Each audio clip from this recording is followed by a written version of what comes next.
Hello, everybody. Welcome. I just realized I got my yellow shirt on. Green screen does not like the yellow shirt. He does not appreciate it. Oh boy. Oh boy. All right. Oh well. Oh well. What's up, everybody? What's up? How you doing? I might go to change pretty soon if we're in a lobby or something. All the other videos are going down. Because this is a little bit ridiculous, isn't it? Let's just call it a special show. A special show where we have, you know what, extra green lighting and fluorescent effects on the background overall. Anyway, what's up? How's everybody been doing? What's your day been like so far? You know, I hope you're having a good time overall with, you know what, life this day. Not too many shitty things hitting your roof. And yeah, we're gonna hop on into these games pretty shortly. I had to wake up early today again because of a dentist appointment. Not really a dental dentist, but a, how do you call this, mouth hygienist. Hygienist for the mouth, apparently. Yeah, was good. Was good. Got all my little crevices and nooks all shiny and good, I suppose. It's important, you know, dental hygiene. Very, very important to keep an eye out on. An eye out on. Into? An eye out into. Eye out for? An eye out for. I don't suppose you need to keep an eye out for it and also on top of it. Unless you have two eyeballs, which I do, so, you know what? Potato, potato. I think I just did it correctly anyway. Yes. Alright, so we are starting off here with two players that are already sitting here. Pretty, what's going on with these, names? We have Ragnarok here today, don't we? I mean, I don't know why. Am I just rocking the wrong... Was that rocking the wrong thing? Thingamajig? I don't know. Anyway. We're starting off with Ragnarok right now, so... I don't know. Looks like a couple of the names didn't quite get fixed. Luckily, I was looking at the pictures, not the names. Or maybe that's an unfortunate thing, because now I didn't quite change it. Anyway, whatever. We're gonna fix it anyway. We're already almost going into the game right now. Actually, we are going. Let's count it down. Get the ball rolling.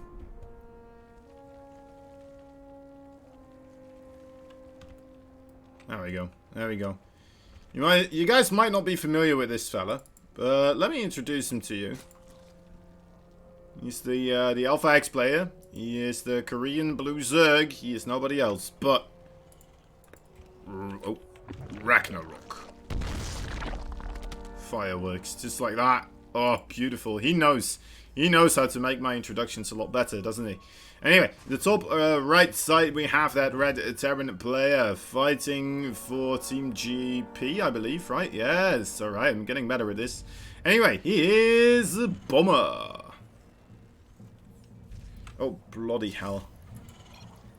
I don't know why it keeps putting it back to this. Alright. There we go. We'll have to wait for the next one. I'm sorry, guys. I'm sorry. Oh, it's so chunky. Maybe you know what, actually, maybe it's not that bad if I just do this when there's an actual fight happening. I can just kind of do this. Or I do this. This could be a good one too, right? Just have this on less of the time. That could be, you know what, I can make this work. For now. I don't think I want to keep using it though, because that would just mean more effort for me, you know, overall. Trying to press more buttons, trying to continuously realize whether or not I should have the production tab open or not, have the units tab open or not. Stuff like this. You just kind of like it to be, there. And did we actually publicize that we are live as well on the ITaX channel? I'm not quite sure if we did. Let me take a look. I don't think we did. And, yeah. Trovo weekly 2. Now. I I think my buddy here, Sushi, might not be at his station, but that's alright. We're gonna try to take over as much as possible here. I just wasn't quite aware that this was going to be the case, so I'm gonna have to try and come up with a couple of these things here while stuff is already happening. Oh my god, he gets in! He gets in! You're joking me. You're joking me. How does somebody get in here? How does one get in? When there's two supply... That's ridiculous. Bummer. Bummer, you're just disqualified right now. Alright, anyway.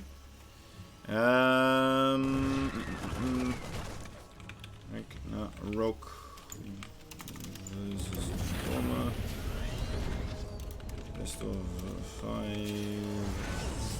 Then we have Prince versus Spear as the next best of 5. Winner versus winner, best of 7. There we go.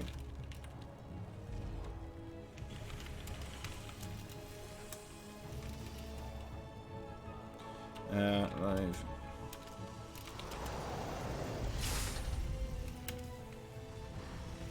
Right, there we go.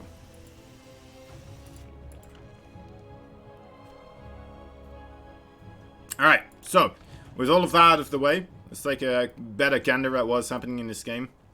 So we're seeing a third base for Mr. Ragnarok being taken. On the top side, we have a pretty standard opening overall. Let's see how many SCVs he actually lost. Only 2 of them.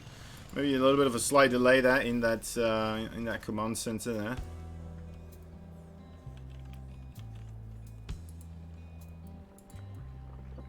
Penguin nests, queens. So the hatchery that we said. He's gonna try to deny as much creep as possible here. There we go. Good start. Good start. Solid. Overlord's a little bit carefully placed right now at the just on the edge of the creep. It's gonna be a little bit difficult, of course, to really see those high-ins moving back and forth if the Overlords are this close by, but you know what? That's also gonna mean that they're less easy to be picked off ultimately, right? That's a point worth mentioning. We're seeing an armory, a rather quick one here, getting upgraded. Okay, well, okay, I guess it's gonna be a Hellbat push right here with a couple of Marauders. We only have 2 Marauders so far, but that could provide quite a little bit of concussive shelling, you know. Could already on its own be enough right here. And then adding in a couple of Marines as well as the extra firepower. I kind of like it, honestly. Marines, of course. A little bit more versatile with their DPS, I would say. There is the transition into the Hellbats from the Hellions. There's already Banelings ready on that top side of the ramp, though, coming down right now. But a nice connection with those Hellbats, actually.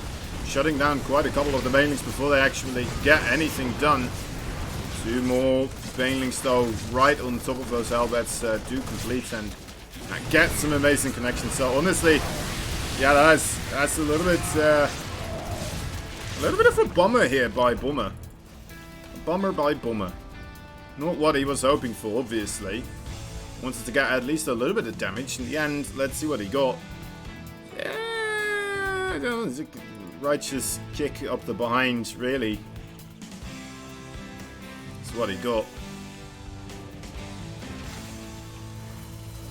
Overseer here, going to be able to get a reasonable scout off as well. Sees the double engineering bay producing and more barracks on the way here as well. So gonna know exactly what's up. Even sees the 3rd command center, right? So anything your little Zergard could desire, trying to spot as well is happening here. And yeah, Ragnarok, of course, after that Hellbat push that kind of failed. It's just free to drone up right now. Feeling completely safe at the moment for a long shot. Going up to 63 workers at the moment. Looking pretty sharp. What's up, Unknown? Unknown 97. Boomer is playing again. Yeah, that's right. Boomer is here again. Gonna try his best, his luck around this time as well. And we're gonna wait and see how that is going to unfold. He's playing against Ragnarok right now. We're trying to... you know what? I should make this a best of 5. There we go. We're trying to get Ragnarok a couple of more matches here, of course. And then we got Spear and Prince as well. The two newcomers recently to the GSL. The new faces that we saw in those couple of those matches. Very cool to see kind of their either progression or stagnation in the overall StarCraft 2 game since that point. And fun to keep an eye out for them to check and see what kind of stuff they're planning to do, what kind of things they have been up to overall. Ragnarok, well prepared, well done, exactly, man. He's on top of the world right now. I mean, he was just completely prepared for the initial Hellbat Marauder push. And now, you know what, that drop as well, not really being able to go anywhere. These Banelings, oh my, that is a rough one. 12 workers, just like that. Going down, more Baneling drops right here in the natural. Okay, Bomber more on top of this one this time around. We do have Baneling speed, so he could have actually just dropped him over here, but gonna play it safe. Doesn't know if there is or isn't a siege tank, of course, as well. Ragnarok has always been good in the game. There's never been a moment where he wasn't good in the game. That's what it comes down to. Wow, okay, and then 8.5 minutes hive tack on the way right here for Ragnarok. Starting to get those numbers up there. Couple of Mariners with the 2 Medevacs.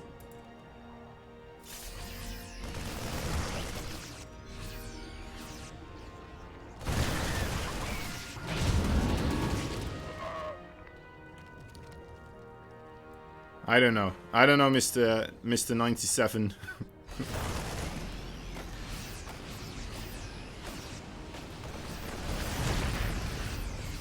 Mr. 97's, it's, you know, I feel like a kid trying to talk to an old business director and being like, alright, well,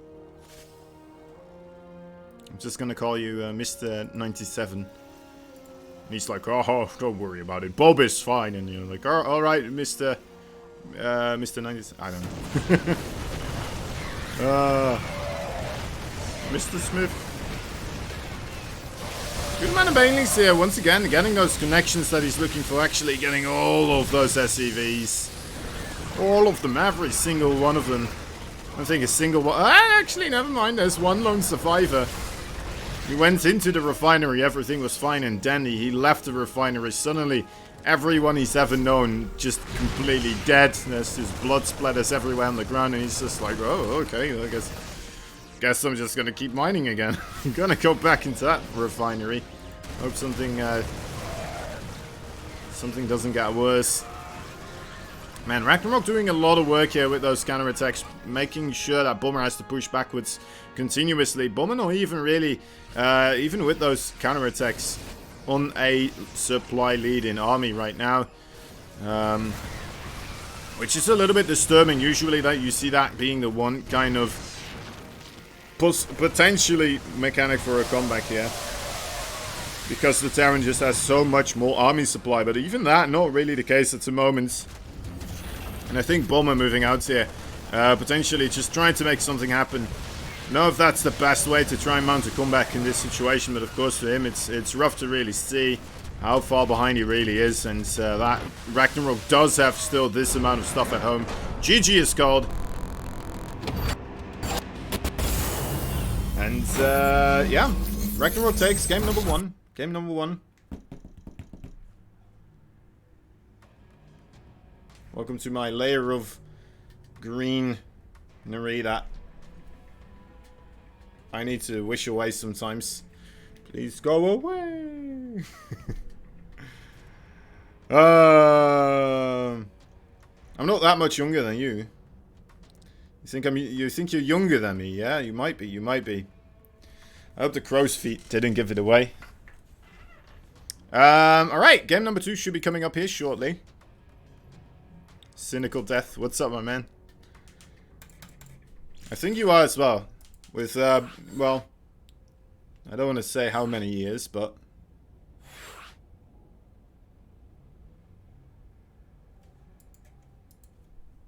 say half a year. Half a year. Oh, what? I think it's close enough. Alright, Boomerang Ragnarok. The TVZ continues onwards on Eternal Empire here. We're gonna see a lot of stuff happening. And we're gonna see the Zerg and the Terran try and duke it out here a little bit longer on this marvelous map. That is just grandiose and massive and big overall as well, of course. Nice. Let me try put on a different shirt. 1 second. It's so weird. Something's wrong with green screens, I'm telling you. You know what?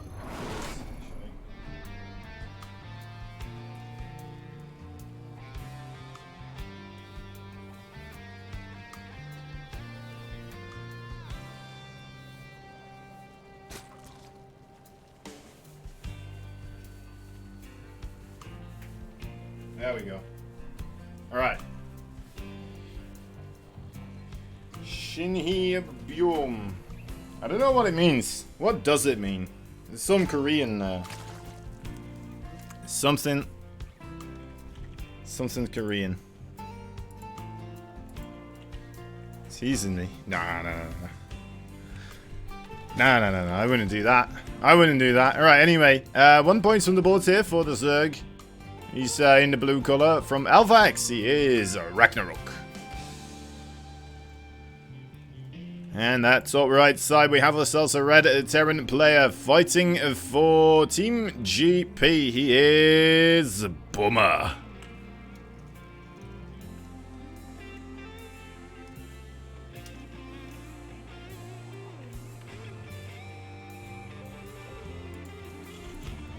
It's a misplaced command center. Boomer, what is something wrong with him? I think he burned his hands on the stove today or something. I don't know exactly, but this is not the Boomer I know and love. I cherish every time before I go to sleep. Kiss his cutouts on the lips and wish him a lovely night. Thank you, my man. See you in a little bit. You gotta grab a present for a birthday. Alright. Good luck, dude. Good luck. Make it. Oh, you're gonna make a present. Wow, okay. That's impressive. Not a lot of people put in the effort anymore to make something. You know?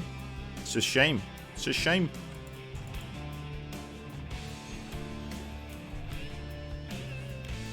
Alright. Ragnarok. Just gonna go over here and see, like, alright, well, I had very little to do with this command center placement. Bomber must be realizing this as well, right? That's like such an obvious thing. It's gonna make it an orbital first and foremost. Right? Am I just crazy? It's supposed to look like this, right? So...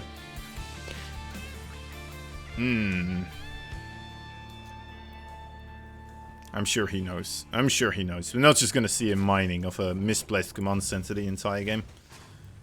That would be bad. He's gonna have to hand in his StarCraft license. Yeah, alright, there we go. He's like, no, I meant to do this. Now I have a reason to kill off this Overlord. That's right, it's all part of the plan, you see.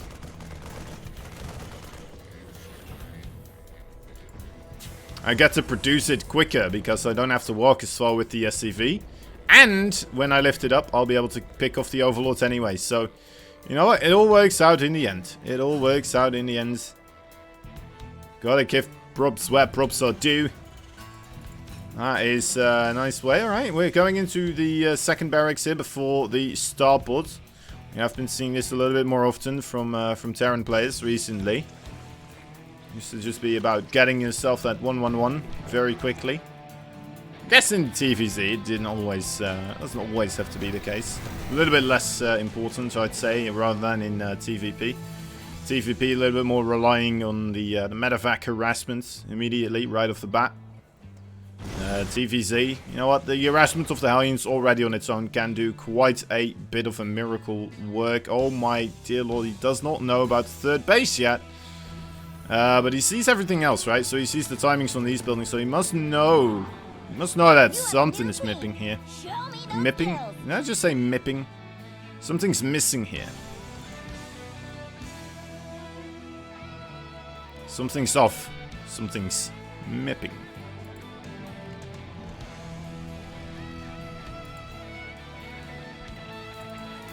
Would be a good way. It's actually, we should make that a word where instead of missing, you see, missing is something that you had before, but then you lost, right? And then it's missing.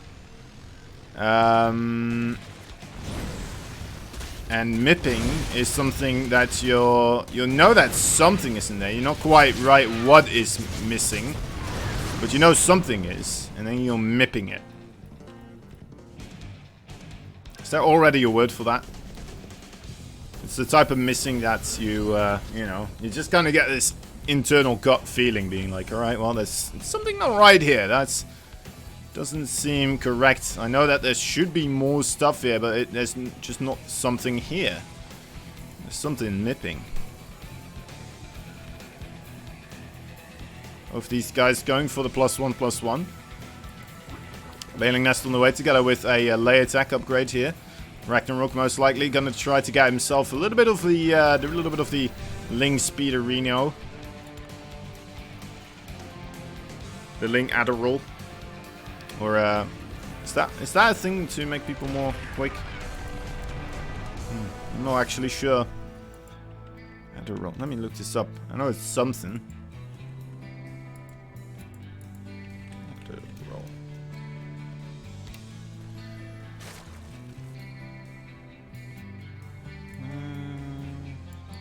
Huh. So I guess it's the opposite of Adderall. As it's supposed to suppress ADHD, so yeah, this is the, you know, it's the counter-injection of Adderall. Larida. Okay. Baneling's on the way again here. We're gonna see more Baneling drops, yes we are. That's pretty cool to see, honestly. Ragnarok really incorporating this a lot at the moment. Feels a bit like just regular TVP, where the Withermine drops are continuously being incorporated. And you know what? Again here, no response from Bomber. That is a rough one. 11 picks just like that. And Ragnarok puts himself way ahead in the overall matchup once more, just with a simple maneuver like that. Something you don't see every day. There is a cancel on the... that is unfortunately the 5th base. I really do hope that Bomber does not assume that is the 4th base. Because he would be sourly mistaken. A couple of Zerglings as well in this top side Overlord here.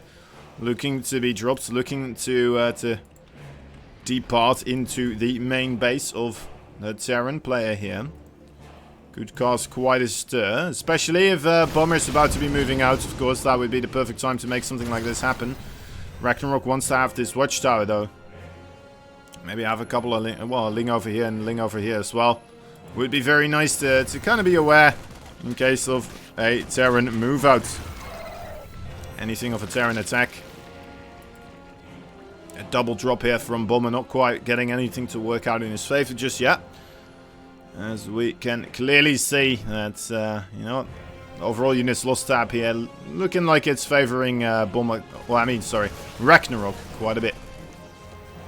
Alright, and that is that move out, as we can see immediately. The Zerglings are getting in position here. And that is a slight bit of corner in the dark, but it does get spotted rather quickly. Does he actually spot it, though? Is it just being visible on the minimap right now? He does pull those SCVs, so you gotta say that he does kind of spot this. So far, the Zergling's not quite sure on what to all attack. This kind of looks like me in any type of team game. You know, with my team, one of the team members is over here, some of them over there trying to do the objective, and then I'm just here in the back being like, well, if I kill this refinery, I'm pretty sure we'll be majorly ahead. And then, oh, team, if only we all attacked the refinery. And then everyone has their own thing. Everyone has their own thing. Alright. It's a big commitment here of Banelings, actually, all moving through. It's only a single siege tank here, and actually, I'm getting alright connections. Not the best, not the worst. And back at home, it looks like he should be alright as well, making more Banelings right now. He doesn't have that much creep spread, though, which is a little bit worrisome. Those Zerglings moving backwards. As the rest of the reinforcements for Bomber is coming across the field as well. Once again, trying to deny this 5th base. A big, massive surround actually coming up here. Triple pronged attack from Ragnarok. Coming in from all angles. It's going to force Bomber, if he does want to micro, back onto the creep. And that's the worst place to go against Banelings and Zerglings. And there we go. More units right now being constructed. Ragnarok not making more Banelings as he was pushing out there. So definitely a mistake. Overcommitted there with his link count. Now he's going to pay the piper for sure. That's actually a major mistake, not making more Banelings as you're moving in. Something you see Cyril and Reyna do consistently, right? It's a small thing, it seems, but ultimately in the ZVT matchup, incredibly important to ensure that you are continuously making Banelings whenever you're trying to commit for any type of a defense or any type of a, engagement with the Terran army. Because, well, if you commit, you clean it up, and then the rest of the army comes in, you're gonna need more Banelings right there, ready to try and intercept the rest of them. And I thought he was doing this, but apparently he just kind of waited for the other ones to show up, and then he went in. And then he went in. All right, on the top side here, this base is under a lot of pressure as well. Gotta love the Zergling, of course, really doing a number on those Marinas right now. Almost gonna, well, actually, just starting up the adrenal glands here. Both of them 2-2. It almost looks like these Banelings that just, or the Zerglings are just higher in upgrades right now compared to the Marines. But surprisingly enough, that is not the case. Great splitting coming out here for Bomber, but it just isn't enough. And GG is called. Ragnarok takes game number 2 as well. And I just realized to put... Wait, hold up. There we go. Alright, the scoreboard is fixed now. That's embarrassing. I shouldn't even have said anything, should I?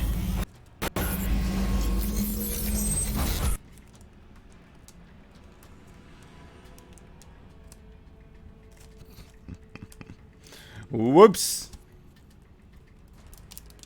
Whoops. Alright, here we go. Except the 3rd game, as we are hopping into the next one. I'm gonna quickly grab myself something to drink as well. Fix the green screen, you see how weird it is? I put on a different shirt and the green screen's like, alright, we're good again. Thank you. Thank you for making our life easier. It's ridiculous, but alright. It's just what we're living with. The day and age of technology. It's another thing. Go away. Just people with their cars, I think, or motorcycles, or motorized vehicles. Really, honestly, that's the major issue here, isn't it? I would say so. I would say so. All right. Anyway, game number 3. Here we are. There we go. Lovely.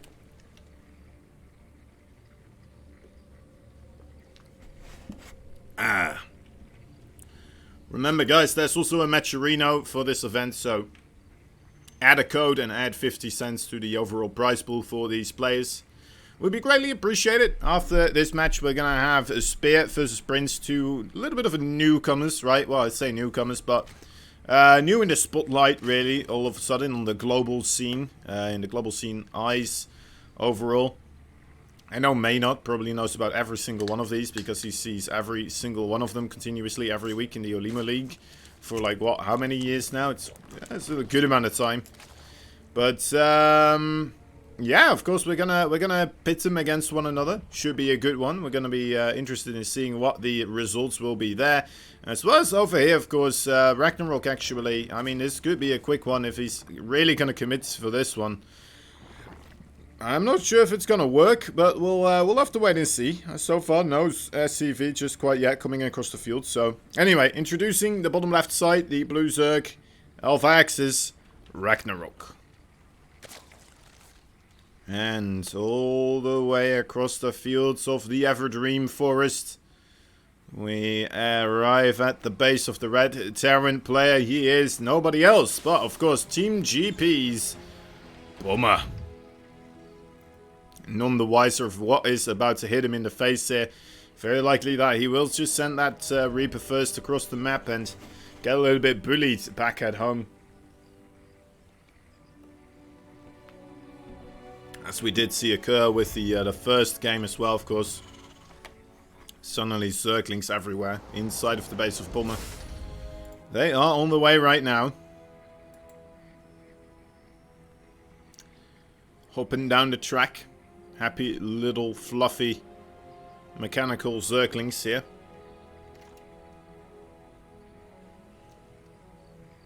Oh, the Reaper saw them. The Reaper actually saw them. You're joking me, Bomber. You know what? That's a big brain play right there.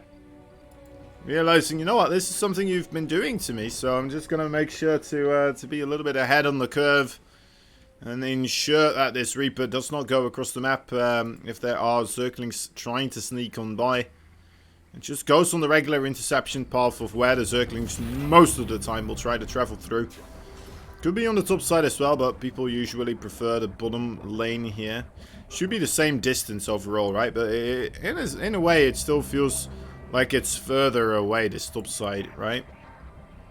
Because ultimately, you still have to walk this distance in. That should be the same distance as over here, but... Anyway, small things. Small things. The follow-up attack here is really what's going to throw Bomber in for a loop. Potentially, he did not see a third base being produced. Although he didn't really get all that close, right? So maybe... Yeah, he would not have seen if it was still in production right there. I don't think he has any clue as he's now throwing down a fusion core. That's the opposite thing of what you want to do when you're... Well, there's a ton of roaches already on their way towards your base. No time to tack up. He just needs stuff right now, and we're not seeing a whole lot being produced on that production tab. We're not seeing a bunker. We're not seeing much of anything. And here are the roaches. Bomber is going to be absolutely flabbergasted right now. This is going to be one horror show for him. Trying to block them off for as long as possible. And trying to use the ramp area to get as much of the AoE damage of these Hellions as possible. It is possible. I've seen people hold roaches with Hellions before, but it doesn't happen all that often, especially with links involved as well. Trying to hold position the SCVs, but yeah, there we go. GG is called. Ragnarok, just a clean sweep. Being able to overthrow Bomber here and show his dominance, assert his dominance. Grab the victory. 3 in a row, in fact, and making it look absolutely like a cake in the park. Like a cake in the park. Absolutely as easy as it comes. Ragnarok. ITaX Pride right here, of course. Yeah. A piece of a walk in the cake. That is... That's what we just witnessed. It was so easy. The regular Saints just don't cut it anymore. It did kind of feel like Ragnarok could just do whatever the hell he wanted, and ultimately, Bomber just had no response whatsoever, trying to contest Ragnarok there. So yeah, GG is called, and we're gonna move onwards to the next one, of course, Prince versus Spear. Prince vs. Spear, you know what? I'm kind of looking forward to this. We were supposed to have Special, but now we're having Spear instead as a replacement player. And honestly, I am kind of excited to see Spear and Prince playing against one another. Spear, of course, the one weaponry that did get greenlit by Artosis to be used as a name. We'll have to wait and see. I think this one could be very exciting, honestly.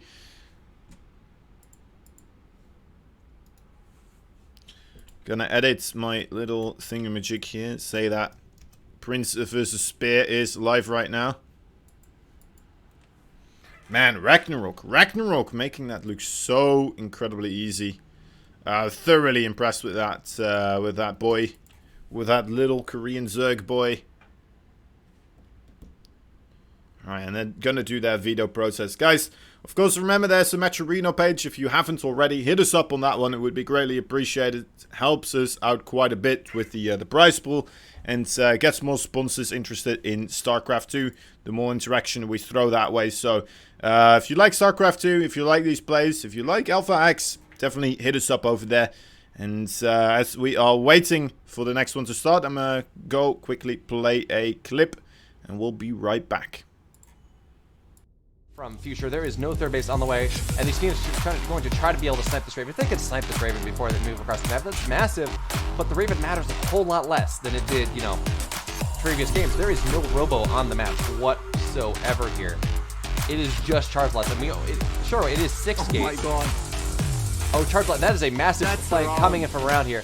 And there we have it. Now we do have the Dorito Cannon on the front, but man, we have a massive surround here all over the place. And MaxPax looking to clean up Future as Future micros in the main base with no healing left. And what a great force field here. Now, Future up on Army Supply when this started is now heinously down as these Charge Lights just get on top of everything that Future holds dear. And this push, well, it looks pretty stalled out.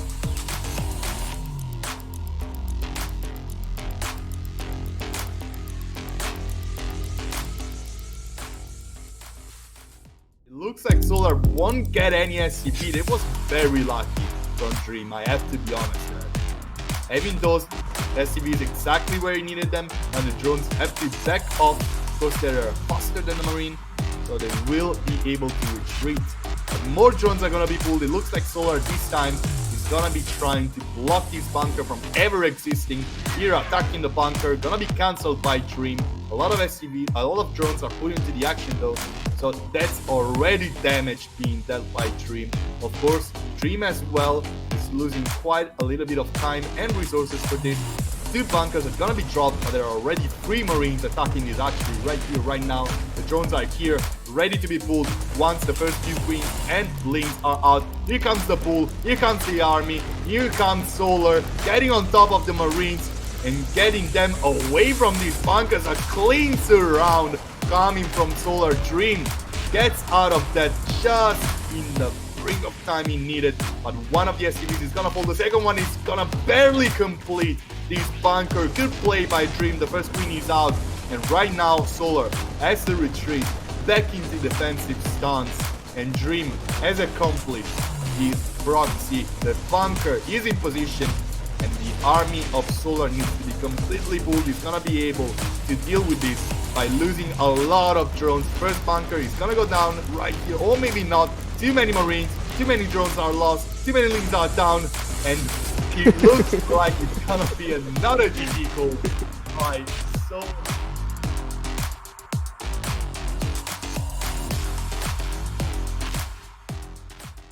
Army, but still, this is a scary army, scary one of tanks, while Patience is fully going ham on top of his opponent, trying to get damage here through the map, blinking forward on top of those tanks, and these Shadow Strike Dark Templars are getting so much damage so quickly. The most important pieces of production for innovation are under attack right now. Meanwhile, the rest of the army of Perfect Purification Nova will get a lot of damage done. Meanwhile, another round of units is gonna be worked in by Patience to seal the deal.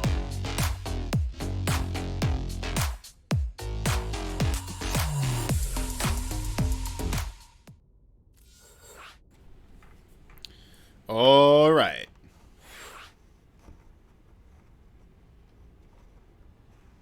It's Spear. It's Spear playing right now. Cynical. Spear had to replace Special. I changed it on the front page of Team Liquid. I didn't know how to change it on Liquipedia because, honestly, I'm definitely afraid still of changing anything on Liquipedia, thinking I'm gonna mess up the entire website and ruin entire Liquipedia for everyone somehow. I know that's a bit of a boomer thing to say, but that's how I feel. That's how I feel. It's a mysterious, magical ground that is outside of my realm of capabilities. That I love to make use of. I am afraid to contribute.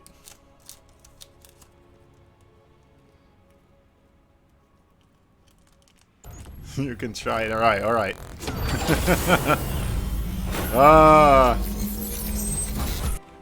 Okay, well, it's no longer Ragnarok playing. That's nice. There we go. In the bottom left side, what I mean with that, by the way, is that we had this this name tag, so I could get rid of it Anyway, I don't know if you guys noticed. Anyway. In the middle of the site, the blue Protoss player. He is... What's he? Team GPS. Well, these guys are picking up some new ones, aren't they? Anyway, he is a prince. Royal Prince, Your Highness, some might say.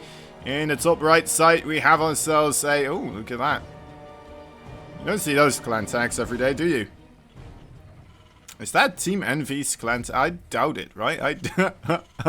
I highly doubt it. Anyway, he is from Team Envy's. He is the red Terran player. He is into the spear, also known as just spear. Into the, of course, the community, helping him out. That's how we kind of got him here.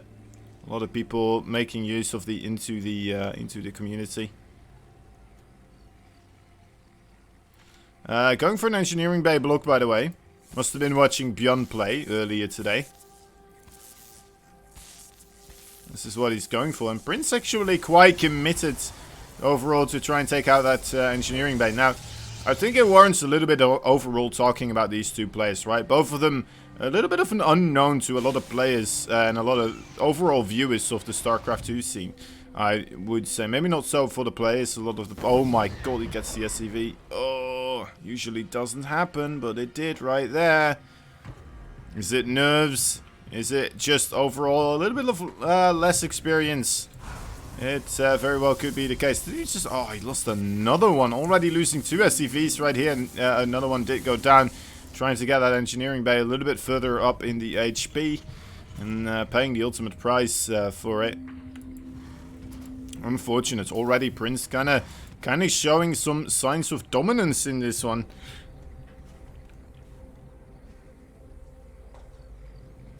Already showcasing that he may be the one to be taking this right here, just straight off the bat with those 2 SCV kills.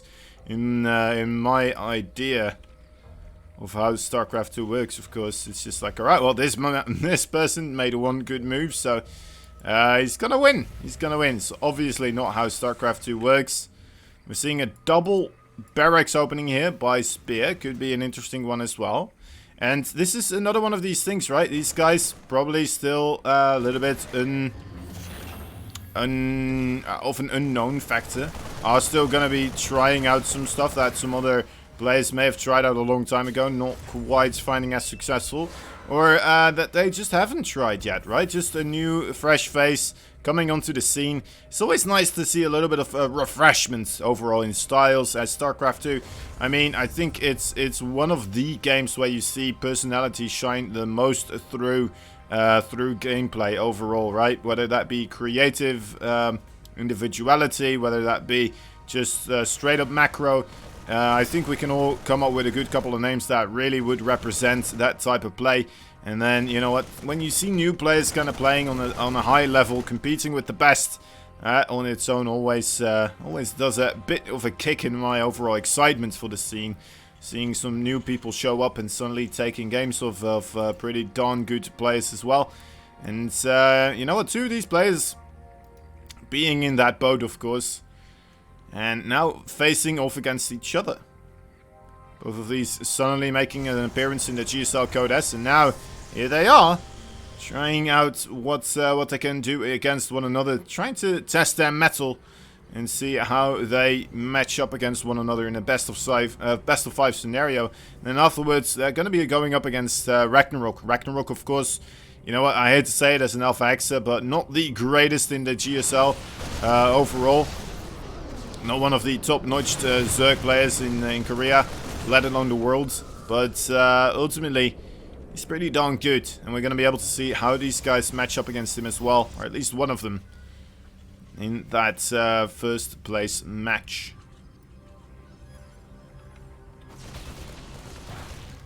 Alright. Spear trying to figure out whether or not there is a nexus being created.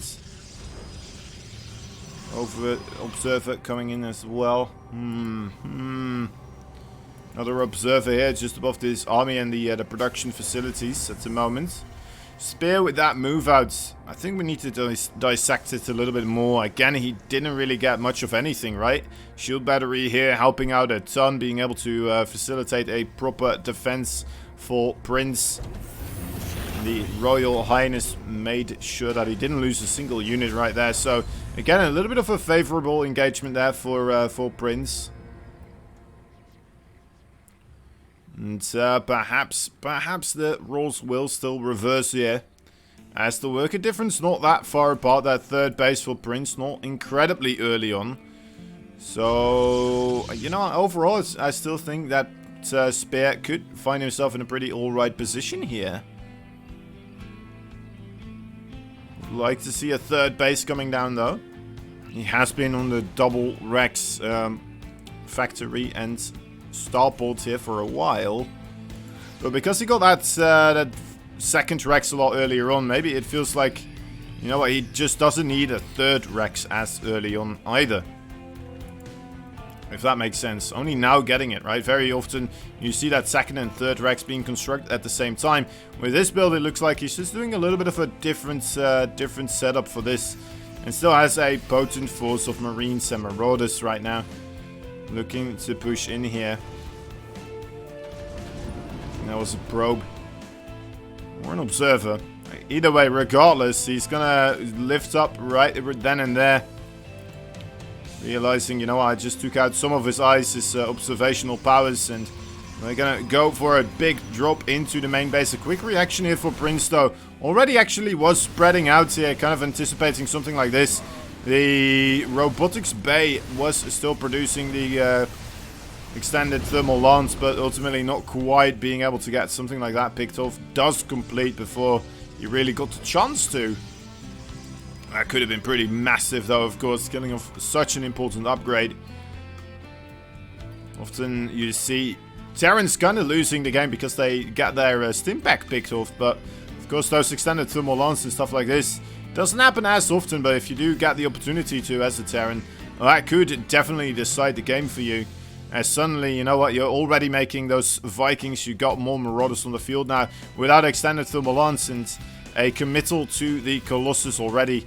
That's going to become one hell of a tough fight to take. With a lot of long-range poking power and sustain with the Marauders as well. From a Terran player to suddenly be like, well, I guess my Colossi just, you know what, all they can do is throw paper planes right now, or at least shoot a distance of how far I can throw a paper plane.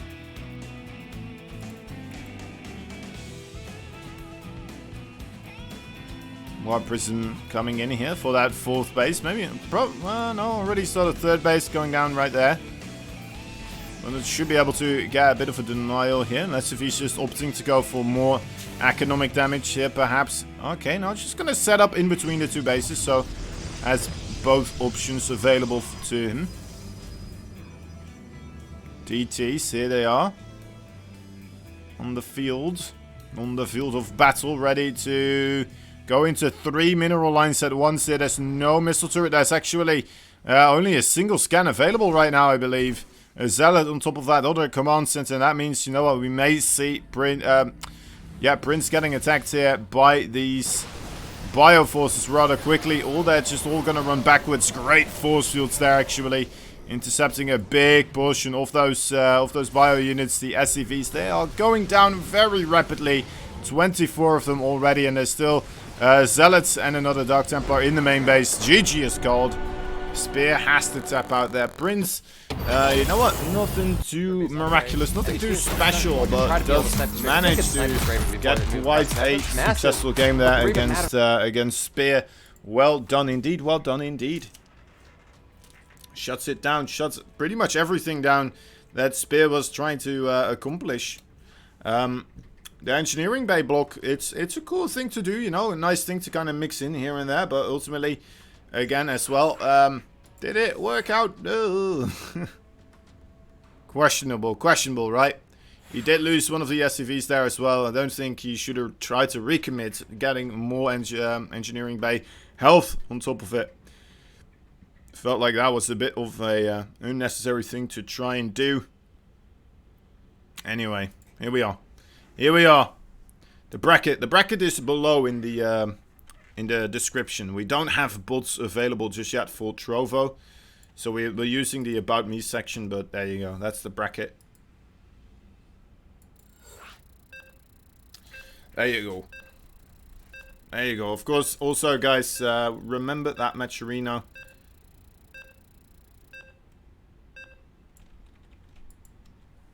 There you go.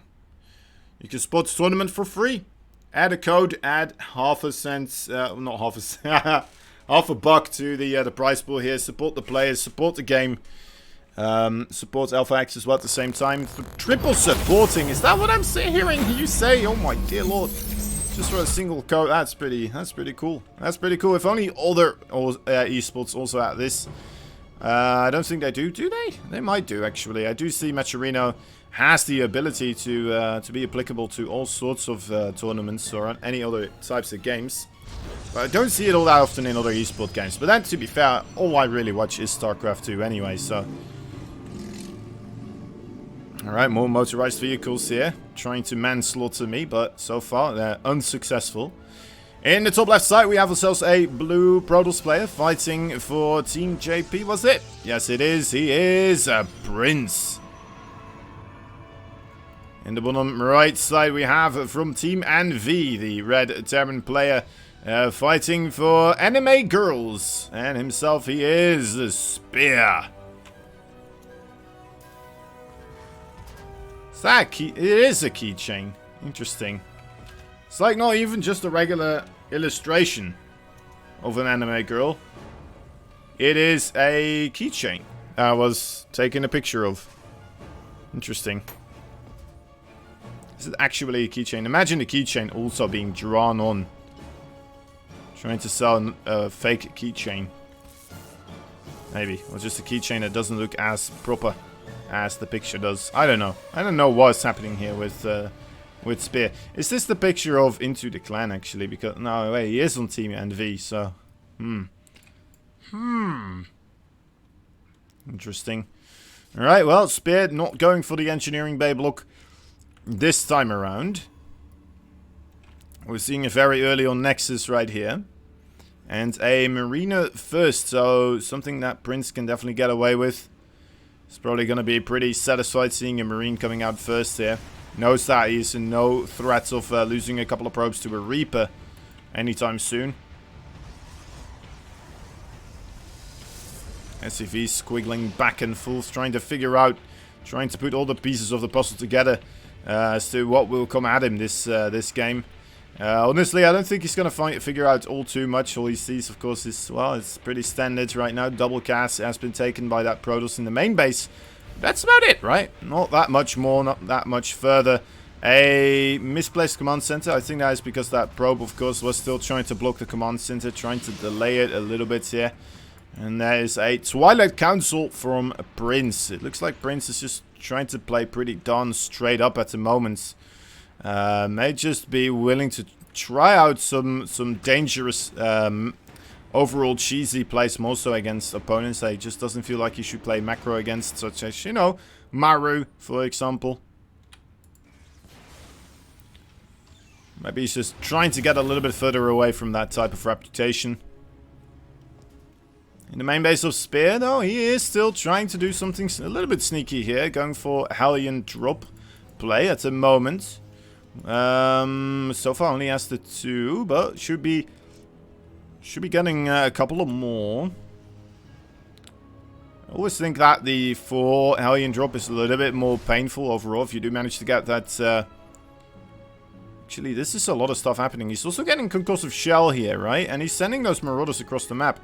Now, this is something you see sometimes from certain Terran players that, me personally, I haven't quite figured out that much about. But anyway, apparently, moving out with these Marauders over here should be able to, give you a chance to intercept something. Especially with Concussive Shell. Right, is he going to move forward again here with Concussive Shell? Doesn't seem to be the case. Bringing along another one of these Marauders. Alright, and the Hellions right there, going in around. I would be extremely surprised if we see the Marauders being dropped. And the Hellions trying to go in through the front door. Would love to see that be a reversal. There we go. Okay, lovely stuff. Here we go. Start poking first and foremost at the front door. Force those Stalkers down the ramp. There you go. Now drop those Hellions in. And now it's kind of a little bit of a tough pickle to choose from, right, for Prince here. Is he going to try to go down the ramp and stop the Marauders from pressuring his natural base, or is he going to keep safety here in his main base? This is the rough part about only having the triple Hellion. As soon as you lose one of them, immediately you don't one-shot probes anymore. And with a single shield battery there, suddenly, you know what, you're just not going to get anything done. The Marauders still being able to find some value, though, of course. Already things looking a little bit better than they did in the previous game here for Spear. Cleaning up a Pylon and a Stalker. Should be able to, you know what, at least go home with a little bit of sense of pride.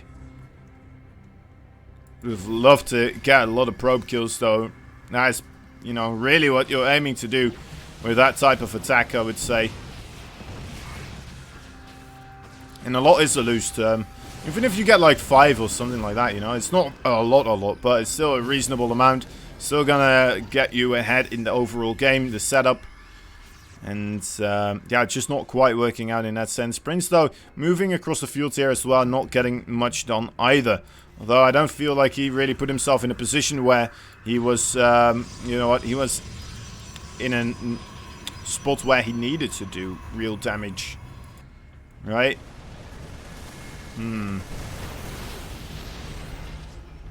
Spear now a little bit overall behind on tech, it feels like almost to me. There is the Templar Archives for Prince. Just kind of containing with this Stalkers here, looking for any type of an aggressive move.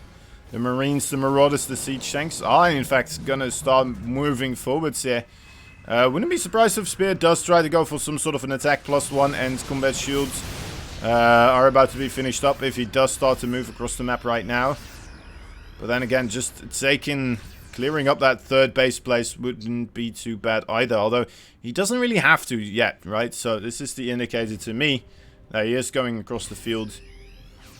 Could also be that he just doesn't quite know when he should and he shouldn't try to move across here. But looks pretty sharp. Looks pretty sharp to me. That +1 is about to finish up. The nice thing for Prince, though, of course, that +1 armor also about to finish up. So I'm immediately going to negate the overall value that +1 will be trying to achieve here. Nice target fire on the Stalkers with the Siege Tanks. So gaining some value there. The Marauders trying to slow down anything they can get their hands on. But of course, Archons, they don't mind it as much. So was that an attempted doom drop there from Spear, trying to get himself into a sneaky position, but ultimately Prince chasing him down. Quick thinking though by Spear, realizing he had to drop his units once more with those Blink Stalkers on the prowl. There is a massive warp in actually in the main base of Spear here. Mr. Prince getting quite a bit of work done. Yeah, 6 workers overall. Still keeps the Warp Prism alive, keeps 2 Zealots alive as well. Not too bad, not too bad. I don't think we're going to see a similar amount of damage here being achieved by Mr. Spear. Though he does deny level 1 ground weapons. That is a pretty reasonable thing on its own. That was the only forge available there as well for Prince, so it's going to take a while before he's going to restart this up again. I think he was already trying to make a secondary forge. So that will take the title of the one forge in the village. The single forge in the village. We'd love to see a second one, of course, as the partner for the forge.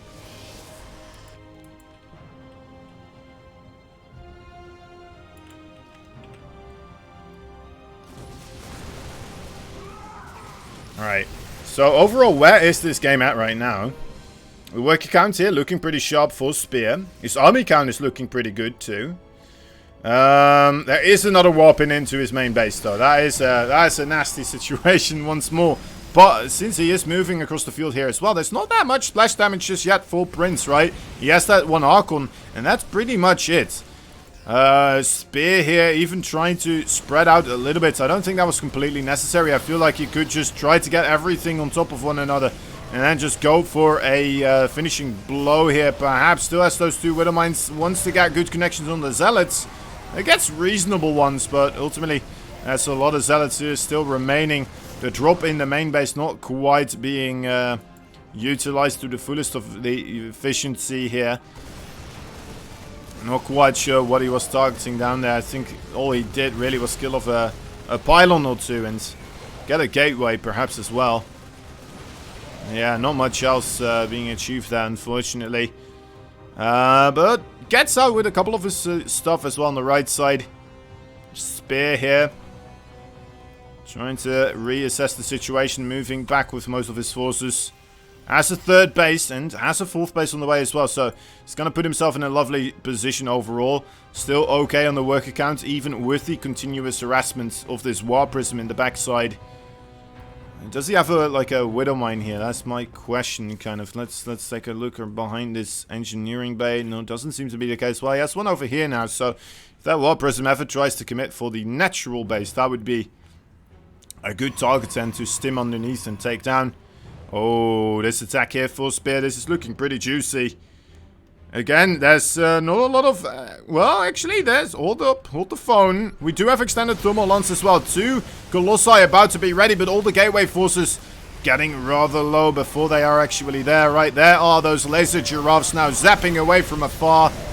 Trying their best to just whittle down the Terran forces and doing a pretty good job so far. Yeah, they arrived just in the nick of time here to save the day, it looks like. Although it's still a little bit dicey with the amount of marauders hanging around here. Trying to just deny as much splash damage from those lasers as possible. As the marauders try and chase down those Colossi. Both of them will stand tall though. And that is going to cause Spear to return. But you know what? Overall, I'd say that was a good trade for him. Looking at the overall resources lost tab. Pretty darn tasty for him, even though he's losing a lot of workers overall. It seems like he is just in a solid position overall. His army count's now almost twice the size of Prince, and he has, you know what, real potential of just killing off the fourth base here. If not the fourth base, he might be able to just rotate into the third and take that one out. Okay, spreading out his forces once more. I mean, I guess there are sentries, so overall, going up a ramp, you kind of need perhaps a little bit of spreading out here. Dark Templars arriving in the the third base for Spear here. We'll be able to kill off already 15 SCVs right there, 16 in total going down. That's a lot of workers that will fall here. Making Spear a little bit desperate on making something happen. Those 3 Colossi doing a lot of damage to all those marauders. The Widow Mine's not quite getting great connections either. As Spear's trying to micro 2 fronts here. It does clean up the Dark Templars at that side. Oh, Disruptor there. He doesn't just jump on top of it. He tries to go for the Colossi on the bottom side. Gets one of them. But again, his army kind of getting obliterated right now. He does have more reinforcements coming in, and I'm just kind of hoping we're going to see all of the forces for Spear this time together and just try and push in. Those Colossi are so incredibly low. He needs to get those Vikings right on top of them at this second. There we go, one shot. This other one should also fall. There we go. Only a single Disruptor, really, the biggest threat right now. Just got to jump right on top of it. It gets a good connection, though, meaning that Spear may still lose this one. More reinforcements coming in, though. As the Zealots are trying to warp in as well at the same time. Trying to give a last final protection here for this base. But this base is just gone. It's gone and dusted. Prince has to evacuate and taps out in the process as well. GG. That Widowmine hits. Oh my dear lord. That Widowmine hit there at the end. Really dealing some massive damage on those Colossi, and those Colossi just in dire straits. Luckily for Spear, he had those 2 Vikings together with that force as well, ready to capitalize on that opportunity and shooting them down immediately. Great target fire there. A little bit, you know, left to be desired against the Disruptors. I think a couple of times he could have just stimmed right on top of a Disruptor and take it out.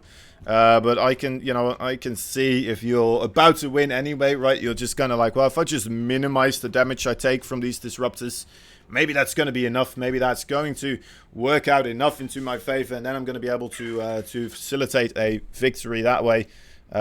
just by not losing everything, just losing a small portion of my stuff. But yeah. I mean, that works if you're ahead. If it's in an equal position, that could become a little bit more dicey, right? Then it's like, well, I guess if you killed off the disruptors, you would have won. But you didn't. You still took some losses. You were trying to micro. You were trying to split as you're taking more and more pot shots from Stalkers and such.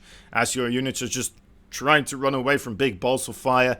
Ultimately, you're just not getting enough value then. And that could become a problem ultimately. But in that position, you know what? Overall, works out. It works out in this case. And we're going to see if it's going to be able to get worked out here once more for Spear, as he has tied up the series. We're going to go into game number 3 here. Game number 3. Both these players only on 1 point so far. It's basically a best of 3 at this point, right? So we're going to have to wait and see which one of these players is going to be able to eke out those 2 victories. It's kind of funny how Prince looked incredibly dominant in the first game, and then the second game suddenly Spear just turns it around and makes him seem like the dominant player overall. Interesting. Very, very interesting.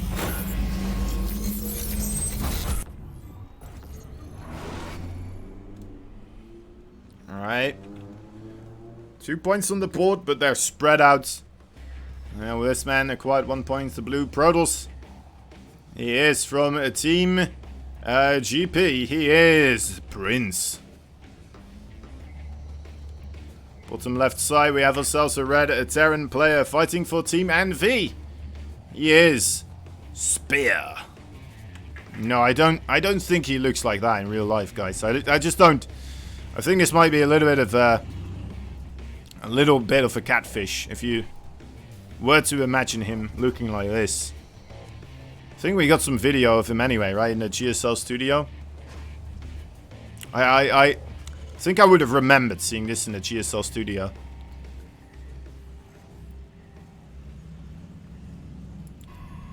Oh man, Prince, you sly, dirty little man. Alright, going for a little bit of a proxy, setting up shop across the fields here. Looking for a... Okay, it's a gateway. It is in fact a max packs build. Wants to apply a lot of pressure in the early parts of this game here. Get out a couple of units. And start poking. Start poking away as those Terran units are still a little bit weak. We do see Spear though going for a 1-base play here so far. He may have just put that supply depot there just to keep the probe out of this location though. But he is also set up onto... Yeah, he's set up onto refineries. He's getting himself a factory. So, you know what? This could start to work out for Spear. It's going to become a micro battle overall. And who's going to go for which units? Could become a little bit of a rock, paper, scissors match in that sense as well, right? If one player just kind of goes for Stalkers and the other person goes for Marauders or... Cyclones. That very quickly could just start a snowball for the player who has those Cyclones. If we see Marines versus Stalkers, I mean, that could be a big deal for the Stalkers, or even the Depths, of course, as well. Yeah, we're gonna have to wait and see. It's gonna be Hellions here. Hellions going up against a Stalker that's about to be ready to knock on the front door here of Spear. Spear also has one of those Marines out and about. He kind of forewent any type of scouting, so it's a little bit of a surprise that there suddenly is a Stalker right there. That one Marine kind of stranded at the moment, not being able to see a way back home at this moment in time. But you know what? It's also might be able to intercept some of the movement of that Stalker, slowing it down a little bit here. Not quite being the case though, and another Stalker does come in here. 2 Marines go down already. Stalker's getting up on that high ground, being able to see what is going down here. Should be losing 1 Stalker, but should be able to kill off that Hellion as well. The Hellion does get out of there, but the Stalker and the Adept going strong here. Ooh, that's a rough one. He's gonna try to get this mine hit on top of the Adept. Oh, that was beautiful. Absolutely beautiful. It is a projectile after all. You can juke those projectiles and get yourself into a safe space again as the teleportation is happening. Oh, Well, didn't get it in that sense, but still alright. Nice repairing on these mines going on as well, actually, from Spear. As well as, you know, overall scouting with this Hellion, trying to figure out what is going on at which point in time. Another Widow Mine is ready. Gonna send those Marines out to try and give a little bit of cover fire. One of the Stalkers not quite yet being utilized with the micro there. And that one falls as well. 4 Stalkers now do show up, though, in total. As we have a War Prism on the way and a Dark Shrine being constructed here for Prince. He's under a little bit of pressure as well, though. This Hellion could do quite a bit of disturbing the peace inside of the Proto space. But again, I mean, those Stalkers, almost forgot about them here. Really doing a number on the worker line as well. Needs to drop the high HP Stalker first and foremost, of course. Those Marine is really having a tough time. What happened to the Widow Mines? The Widow Mines now inside of the base of Prince, trying to get damage done that way. Do get 7 probes in total, but he still needs to figure out a way to deal with these Stalkers. And of course, afterwards, there's still going to be those darn pesky SCV or Dark Templars. And with Spear losing SCVs here, it's going to feel pressure to continuously keep using his command center energy for the mules instead of leaving it for scan energy here. Did he actually see the Dark Shrine? He did not. Where is this Dark Shrine? It's right over here, so it's a very, very sneaky place indeed. You're not going to expect another proxy behind the first proxy. I'm loving this Thor, though. It does get the War Prism. That's a very big deal here. Thor is going to be able to get repaired as well by those SCVs, of course. But again, maybe that's going to be another reason to keep using those mules, as we see right now. Another mule being thrown down. Possibility for Prince here to warp in those Dark Templars. I don't think he has that much money, right? Only on 15 workers. So maybe maybe he's not feeling that comfortable trying to get quite a big investment, of course, into those stealth units. Alright, there it is. Yeah, I'd say it would be a bigger mistake not to.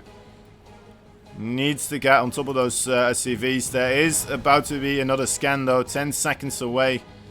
And we should be having another one, so a little bit of an unfortunate moment in time to move up with that Dark Templar. Would have loved to see it a little bit earlier on. But let's see. Still 3, 2, 1. And then it should be happening right now. Trying to get the surround. Does not want this DT to get away. Yes. Okay, he doesn't have blink either. Oh, he's so close. Just attack. And he's out of there. Alright, out of the scan radius. We'll be able to still whittle away those SCVs since there's no other scan available. GG is called. Prince takes another game. Barely clutching that one out of there still. Losing a lot of probes at home, but ultimately being able to eke out a victory there with some great Stalker micro, utilizing, you know what, a couple of those Stalkers to keep pressuring a Spear into believing that this is all that's happening, and then behind it still having enough to get that investment into Dark Templars going. And yeah, props to him. He's gonna have to scratch his head, thinking, where the hell was that Dark Shrine? where could somebody have put it? Well, was a couple of meters behind the other proxy that you did see, but a little bit unfortunate there, of course, not being able to get the scout on that, but ultimately a nice little sneaky tactic there by Prince to find a way to victory here, off of the back of the early max packs kind of pressure. Felt like I'm not quite sure what we were supposed to be seeing that from Spear. Maybe it was supposed to be like a little bit of a Hellion pressure into a Thor, or maybe the Thor was just there really mostly to try and counteract those Stalkers, to get something beefy and just capable of dishing out quite a bit of punishment against those Stalkers. That could definitely be the case, right? Wouldn't be too upset with something like that being the case. But yeah, we're gonna have to wait and see. Maybe this time around, if he goes for the Thor attack again, I don't think I would like it that much on Ice and Chrome. It's probably just too heavy on the back. No, it's just a very big map, right? So might be difficult to get a Thor across the map here unnoticed. And even then, I mean, Even if it does arrive unnoticed, it's going to be so late to the party that perhaps we're already going to have some form of a substantial force capable of dishing out enough damage to stop the repairs from happening. Pick off the SCVs quickly enough. But yeah, I think those kind of tactics, right? The Widowmine pressure into those quick Thor attacks, I think they work the best against players such as Prince that we're seeing right here. As Prince, of course, a little bit still less experienced than the overall or the StarCraft players that we're used to watching here on the ITaX channels, right? Might still try to target down the Thor. Who knows? Might still have a little bit of a panic moment there. Might make a lapse of judgment and ultimately make the wrong call. It's very easy to do. You're like, well, you know what? He actually brought 4 SCVs instead of 6. Maybe now I can take out the Thor. Well, I got a really good volley off on the Thor beforehand. Without the SCVs being there, perhaps now I will be able to get it. Yeah, it's always a rough one. Let me get the scores straight. There we go.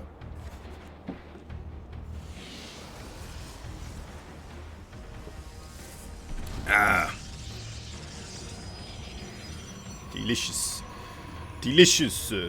In the top right side, we have ourselves a blue Protoss fighting for Team GP. GP. He is Prince. I say GG so much, but then when I need to say just a regular G, I'm almost like J? No. God. Stupid. Anyway. Bottom left side. There's the red Terran player fighting for Team NV. He is Spear.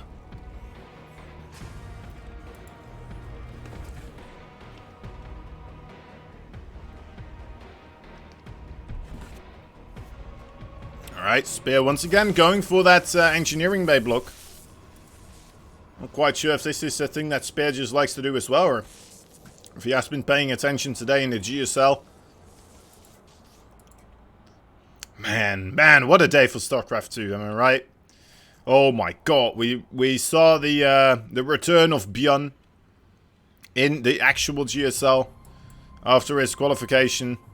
Now participating in the big matchups, trying to compete, taking out so many people, and yeah, we'd love to see him get quite far with this one. Oh, that probe actually that is a bloodthirsty probe. That probe does not give a hoot as what's gonna happen to him as long as he gets that SCV. Fortunately, doesn't get it. He was new to the game. He didn't know what Marines were just quite yet, or the power of a Marine. It's just like, it's just one dude. I'm one dude. Should be fine, right? No, well, I mean, that dude does have a gun. You have a little, well, I'm not even sure what to call it. It's not really a taser, is it? It's just electricity coming out of your mouth. Something like that. Close enough. Close enough. Stargate opening here for Prince, after, of course, getting that Nexus up relatively early. On the other side, we're seeing Spear once again going more so for a one-base play. Trying to keep everything hidden and trying to just apply early pressure right now. Looks like once again it will be some Hellion droppage. And once again, it's going to be the triple Hellion. As I said, I'm not the biggest fan of the triple Hellion. But, well, yeah, again, we're seeing a shield battery just being created. A single Phoenix. I mean, a Phoenix, instantly, you lift up one of those Hellions and it's like, well, alright, I guess I'm just not gonna get any probe kills here. You know, you just got like 2 or 3 Stalkers. You get 2 pot shots off on a Hellion and, well, alright, done. Easy, defended. Such a difference if you have to get 2 or 4 shots all on the right target from multiple Stalkers. It's a lot harder to do, especially with how nimble and how quick those Hellions are. Let's take a look. Also, we have those 3 Adepts at the front door here right now. Oh, no. Yeah, okay, well, it gets spotted quite early on. This matter of fact does. Trying to get into the main base. There's 2 Phoenixes right now. He knows he will not be able to make it work. He's going to have to get everything together here. And even then, I mean, this is a rough one. No stim back. No combat shield. Yeah. Heinz gone. Medevac gone. Marines probably going to get picked up as well. Slow and steady. There we go. A little bit of hull damage from one of those Phoenixes, but I mean they can recommit here. Just chase them down. And as soon as they regain their energy, they will be able to start picking them up again. Yeah, there we go. There's no real reason to... Okay, maybe now there is. To not engage this. No, there definitely is no reason not to engage this. Alright. On the left side, we have... what do we have? The second base did get constructed, right? He's just 11 workers behind, and now he's going to have to deal with the Phoenix harassment as well. I think Prince is in just an absolute fantastic place here. He's got the third base on the way. Would like to see some form of movement towards any type of AoE damage. So far we see the Twilight Council. Also, you know what, could work out. Not opposed. Not a major critic of that one. Would like to kind of see, I mean, he's noticing all these marine numbers. Would love to see Adept Glaives coming into play here. I mean, Adepts do incredibly well against just solely marines. But instead we are seeing the charge upgrade coming in. Might be Prince being like, you know what, you tried to do a lot of damage there. You invested a lot in the early game harassment. Didn't get anything done. You lost pretty much everything. Without me losing, well, really anything, right? 2 Adepts right there. That's a very, very cost-efficient trade. Should be feeling good. Should be feeling good. Templar Archives. Trying to figure out if that is going to be the next step here for Prince. Maybe get himself a couple of Archons to beef up the Zealot ball. The combination of units, of course, there. Nice force field on the ramp. A great pickoff on that medevac as well. And the Zealots slowly but surely should be able to pick off these Marines and the Phoenixes as well, of course, here. Helping out quite a bit. Charge now upgraded too. And 2 more medevacs show up, but right now he just doesn't have the real unit count anymore to make anything happen here. Thanks to the micro of Prince right now. Okay, he's just going to start picking up Marines left, right, and center. Zealots coming in, rushing on the bottom side. That's a rough one to deal with. And Spears suddenly, you know what, realizing, I just overextended, didn't I? Yes, you did, my man. Yes, you did a couple of times, unfortunately. And you can only do it once or twice before, you know what, stuff really starts hitting the fan. And GG is called. Prince takes this series 3-1. 3-1, so... You know what, Prince still being the decisive competitor between these two. But ultimately, I definitely think Spear made some great moves there. Especially in the game that he won, of course. Looking rather dominant. And all of that without dealing too much damage either in that game. Just making better follow-up reasoning, I think, occur in that game. Anyway, regardless, we're going to be moving into the final match right now. It's going to be a best of 7. It's a PvZ Spear versus Ragnarok. We're going to start doing the veto process as we wait. I want to ask you guys, again, I mean, we have a Matcherino. If you haven't already checked it out, go check it out. You can get yourself the replay pack. You can get yourself the, you know what, the greatest feeling of all is you can add money into the prize pool without actually spending any money. All you got to do is add a little coupon code, maybe like... hit up some StarCraft folk on Twitter or some sort of a sponsor. Just give them a quick follow, give them a quick, you know what, retweets or something like that. Easy peasy, more money in the bank, more money in the pocket of some StarCraft 2 players. And, well, I mean, if that doesn't give you a good feeling, well, there's something wrong with you. I just don't know anymore. I don't know what will. You know what? It's always better to give something rather than to receive something, you know? It's a better feeling overall to give than it is to take. Except for when it comes to just overall ladder points in a lot of games, right? That's suddenly that it turns around, because that feels like it's a personal insult for some reason to your credibility in the game and the overall value of you within that game. I don't know exactly. It's an interesting one, isn't it? Anyway. I guess maybe with a food as well, right? If you're very hungry, you're not going to be feeling better about giving away food instead of eating the food. Because that would cause starvation, huh? Poking a lot of holes here in my own theory, but ultimately, you know what? With this, giving away somebody else's money, you know, that is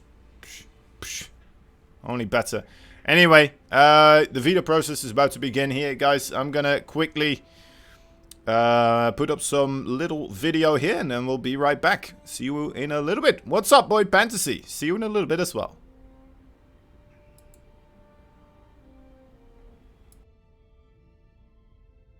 We interrupt your regularly scheduled event to bring you our newest sponsor, Strive. Strive beef biltong contains no added sugars, nitrates, or artificial preservatives. It's like jerky without the junk.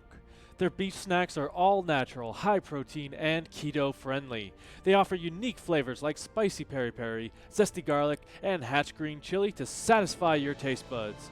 Check out our event page for more information, or go to strive.com to learn more about their products. Offered in slabs, slices, and sticks for your snacking needs. Now back to the games.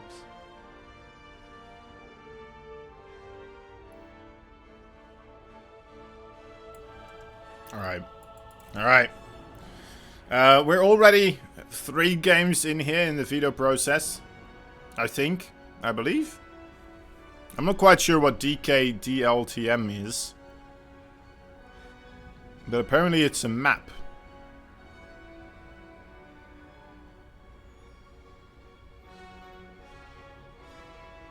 Three to 1. Yeah, 3-1. 3-1 for Prince. Pretty nuts. Was not expecting that, honestly. Thought they would be a little bit more equally matched, especially after seeing the first 2 initial games, right? Going a little bit back and forth. Potentially, if they kept playing games, I'm pretty sure Spear would have started picking up some more points on the board as well. But ultimately, you know what? It ends on the best of 5. So after 3 wins, we're gonna let one of the players run away with it, and with a victory, of course. Ultimately, we may want to consider doing a best of 9 between Prince and Spear, the 2. You know what? I'd say new faces to the GSL. Should we get Zaun involved with that as well? That would be an interesting one. I'm not quite sure how that would work. A best of 9 between 3 players. Interesting. Is it doable? I don't know. I don't know exactly. What if we do like 2 best of 7s and then a best of 9, right? With like the newcomers. The newest additions to the GSL. To be fair though, we have so little new players that stick around in the GSL that it would it would be kind of funny if we have like somebody like Innovation or something turning out to be the other guy that's the newest to the GSL. So all the old familiar faces there at the moment, right? But yeah, maybe we'll have to wait and see. We'll have to wait and see. Maybe that's gonna be a thing. That would be cool. 3-1. Ragnarok. I mean, Ragnarok looks absolutely stellar in this one.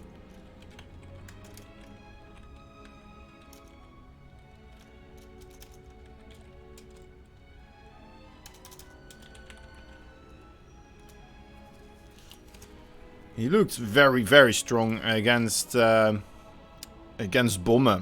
His EVT was quite something to behold, honestly. Very often going for the Baneling drops right there with a quick overload speed. Very cool to see already on its own, right? You don't see that enough, in my opinion. And we're gonna go into a ZVP right now versus Prince. I do believe that Ragnarok is the favorite here. I think we don't get to say that enough. But Prince, I mean, Prince is one of these players that I feel like he could have some stuff up his sleeve to blindside Ragnarok and just suddenly take the game, right? Run away with the series. It is a best of 7 though, so ultimately that should benefit Ragnarok. If you are banking on blindsiding your opponents and winning in that way, it's better to have a shorter series rather than a longer series. But ultimately, I mean, 4 games to win here for Prince. Is that doable? Is that doable? I mean, what if you just win 2 games with a quick proxy, something like that? And you just need to win 2 other games with a some other sort of strategy, right? Anything that kind of blindsides your opponent, maybe in the later parts, rather than just straight off the bat with a proxy. Whether that be, you know, the proxy be the cannon rush, that could be the case as well. Already sending a probe across. Wants to get that hatchery blocked. Alright, anyway. In the top right side of the map, we have that blue Protoss. Got himself inside of this best of 7 finals. He is nobody else but Team GP's Prince. His opponent right here, the Alpha X monstrosity, is the red Zerg player. He is Ragnarok.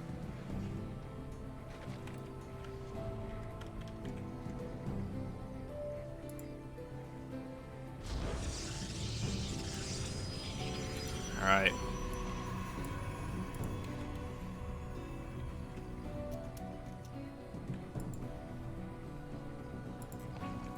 Third base for Ragnarok did have to go into the other direction. Actually, I just realized again, of course, he is called Ragnarok, not... Give me a second. What's up, Sniper? How you doing, my man?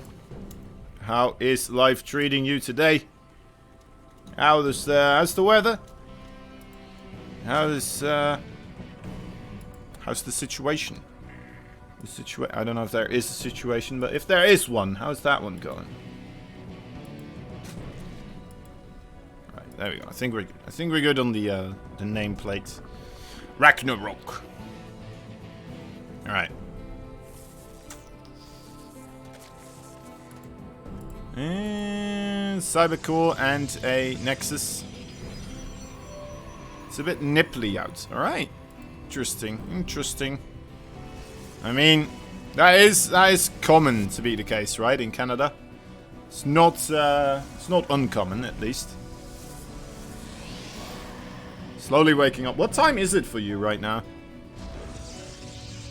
Isn't it like 8 or 9 o'clock in the morning? It's about 14 degrees Celsius. Okay. It's okay, right? Doable. Don't need a jacket, just need a sweater. 9:03. Okay. 7 a.m. for Lily. I mean, whose fault is that, Lily? Just get in a better time zone.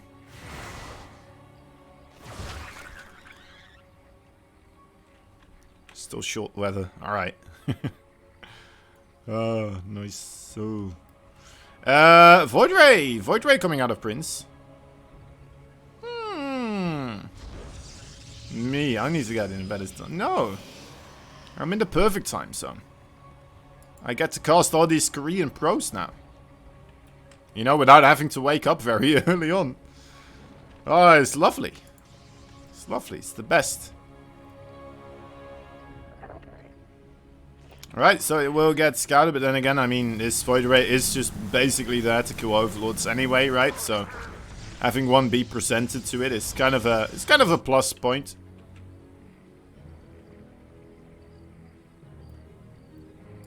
Now, straight up going into a Oracle as well. Oracle might just be there in case of some sort of a big Ling flood. Some type of aggression coming across the field, so maybe he's just looking, you know what, to also get aggression going himself, right? It's a bit of a multi-purpose tool. It's like the Swiss knife, the Swiss pocket knife here for the Protoss Sky Forces. A little bit of everything that I can do Even though, you know what, the Void Ray, you'd say, yeah, it should be the same thing, right? You can shoot air and ground. And you know what, you're kind of right. You're kind of right. In a sense, but Oracle's more so aimed towards the air versus ground battle, I would say. 3 workers, that's okay. That's alright. You know, not massive damage, but it's actually putting himself quite further ahead on that worker count. I think overall, Ragnarok playing it extremely safe at the moment. Trying not to overdrone, trying to just make sure that he's not making any crucial mistakes against his opponents that are just going to end the game for him. Such as overdroning, right? That's always a potential thing that you could do. Very important to learn that not to overdrone.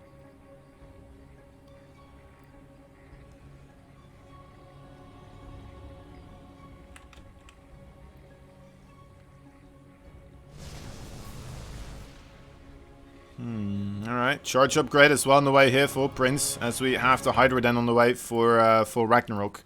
Thought for a moment we might see quick Mutalisk here against the Void Race and such, but then again there is already a Stargate. Don't see that all the time, but you can still make that work. Hydralisk though a very nice solid choice as well, especially because it looks like Ragnarok wants to take this into the late game. So if he wants to do that, then this is a great choice over here, of course. And just start to get himself a very, very solid late game type of composition. Would like to see a 4th base starting up though for Ragnarok, not in the all too distant future. I think that would help out quite a bit. Hallucinated Phoenix there. I think it should have seen a couple of Hydras there moving from the main base, so should be aware of what type of army composition he's going for. Ragnarok sees the hallucinated Colossus there. Luckily for him, he flew in with an Overseer, not a Overlord, so can tell the difference between the real thing and the fake thing.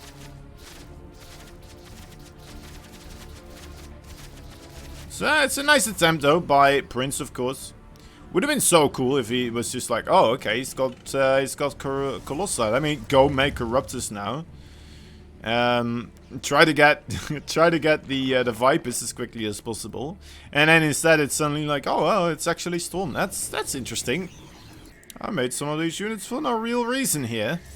Now I got Vipers against the counter against Vipers. That's a problem. But so far, yeah, not quite going that way. Of course, Prince. You know what? Maybe an attempt at a little bit of mind game, but ultimately not really. Well, not really having a Zerg that falls for it, it looks like. Infestation Pit on the way, as well as the Lurker Den here. Overseer did get to see pretty much everything. Seeing a reasonable amount of the army supply here now as well. The army composition. As he will probably start making some Lurkers relatively shortly here. It's gonna have to start up that Hive Tech. A little bit of a desync here that we don't see all that often for Ragnarok. A lot more of the time we see the Hydra Den being created at the same time as the Infestation Pits, and then afterwards we see the Lurker Den being constructed at the same time as a Hive Tech, right? So when that Lurker Den is completed, you'll immediately be ready to start making those upgrades. Instead, what we saw from Ragnarok is going for these unupgraded Lurkers, and they are not the most popular units in the game. They're still pretty darn tough though, right? I mean, Lurkers on their own already pretty darn tough, but they just not really the game-ending powerhouse units that it is in when you do have those upgrades available. As you can see, just not really feeling even comfortable trying to push in here. Getting that Hive Tech right now. And starts to play a little bit more defensive once more. Let's take a look at the income graph here. Yeah, Prince is ahead on this one, but like I said before, it feels like Ragnarok is just trying to play safe, right? He doesn't want to overdrone, and ultimately that could come to cost him here in the long haul. Good positioning though with those Lurkers. Nice spread outs here against those Storms. That's a lot of Lurkers actually. That's a bloody enormous amount of lurkers, actually. But again, no ranged upgrades here, so a little bit difficult to really take great fights with. Alright, in he comes again. There's a good amount of immortals here, ready to pick off those lurkers one by one. Ooh. That lurker range needs to really hurry up right now. And Prince is just moving back and forth. He's grabbing himself more shields. He's grabbing himself another warp in as well. More units to buffer for those immortals. And is he going to be able to... You know what? It almost feels like he should be able to just kind of push in here and take a good fight and potentially take the game. But he's going to start moving backwards here. And that could become dangerous, of course, with that Lurker's range upgrade. Getting further and further to completion. Perhaps Prince so used to overall having those upgrades, well, almost instantaneously available for those lurkers due to the way how people play. Maybe not really realizing that he had an opportunity there. Oh dear lord, that's a lot of Zerglings rushing into the probe lines here. A cannon in the main base, buying a lot of time though. Cleaning up a lot of those Zerglings. Only 2 of them remain over there. And that is going to force Prince to move on forwards here. The Lurkers not quite ready with their speed burrow and unburrow, but a lot of them right on top of one another. Should be able to deal out quite a bit of a punch. And Prince, yeah, just not feeling comfortable to really commit onto this location here. And Ragnarok, you know what, I think he may be doing this here. Does not seem like it's much of a beatable Zerg army anymore at this point in time. With him getting further and further ahead on the army supply right now. Mothership is on the way though. As Prince is grabbing himself another base, he's starting the transition into the carrier attack. I think that is the one way to really try and deal with these lurkers. As soon as your opponent has just so many of them, you're gonna have to just settle for the sky units. Weird investment there of the links. He gets the pylon, I suppose, right? Gets something for his efforts, but that's about it. Starting up the Spire now as well. Ragnarok realizing that a very common way for the transition here for the Protoss would be, of course, getting those Corruptors from this point onwards. Ooh, look at those Lurkers, yep. That's the power, man. Like 5 of these, 2-shotting almost a Immortal. And just having a couple of Hydras just there to give in a couple of punches as well. All those units could definitely provide quite a nice fight. And instead of actually seeing a fully committed fight here, we're seeing Prince going for a base trade situation. Ragnarok realizing he has the better army, trying to move backwards here to force the fight. But I don't think Prince is ever going to be really looking to take a fight here. Nice little tag on top of those lurkers. Zapping away at those drones as well, trying to evacuate. Still a couple of units remain for Ragnarok on the other side of the map. Ensuring that there's not a lot of mining going on there, but like we said before, Prince still moving on through here. Was a difficult army really to deal with. How many works did he kill off? 19, 23 in total. 44 though did go down for Prince. And he also lost his base. He's going to lose another one, it looks like. And, well, I guess he won't lose this one. That's a plus. But ultimately was not mining from it for a long time. And now he's on 3 bases versus I guess 4 base economy of a Zerg. Although, you know what? A lot of them are pretty much mined out here. So, I think overall, if we look into income grab... okay, no, that is still quite in an advantage zone for Ragnarok. But Prince is getting there, man. He's really making some great maneuvers here. Nice storms on top of those lurkers. Melting a lot of them there. The Hydras were not there to buffer. You need to have those Hydras as a buffer. Otherwise, this is just a very, very pitiful army here for Ragnarok. He still has it, though. Has the 4 Overseers as well gathered up. Ready to try and take this fight. No lurkers, though. Whatsoever. Alright, here we go again. Nice storms. Good dodging as well, though. The lurkers a little bit exposed once more, but now together with the Hydras, suddenly there's just a lot more overall damage being dished out by this Zerg ball. Gonna take out the mothership as well. The Oh dear lord, other side Templar. Quite slow, and GG is called. GG. Ragnarok taking game number 1. As Prince falls in the first round right there. Playing a very good game though overall. I have to commend him for that one. Making some lovely maneuvers there. Finding some opportunities. Trying to anticipate his opponent as well. Maybe here and there it felt like he was a little bit too careful when he did have some chances to start pushing into Ragnarok. But ultimately, you know what? That's just what it was. That's just what it is. The game of StarCraft. It's a game of obsolete knowledge, right? You don't know everything that's going on in the game. It's hard to say what's going on in the game, and even if you think you do know what's going on, as you see everything from an observing point of view, sometimes you still get confused. You still get surprised, and suddenly that's the entire game just turns upside down again. And ultimately, Prince trying to avoid that from happening there, moving into a location where he possibly could have done quite a bit of harm on top of the lurker numbers at that point in time. But oh well, oh well, oh well. Going in, game number 2. In the bottom left side, it's the younger player of the two. Let me actually get the score here. That's one. There we go. Or at least get the nameplate correctly.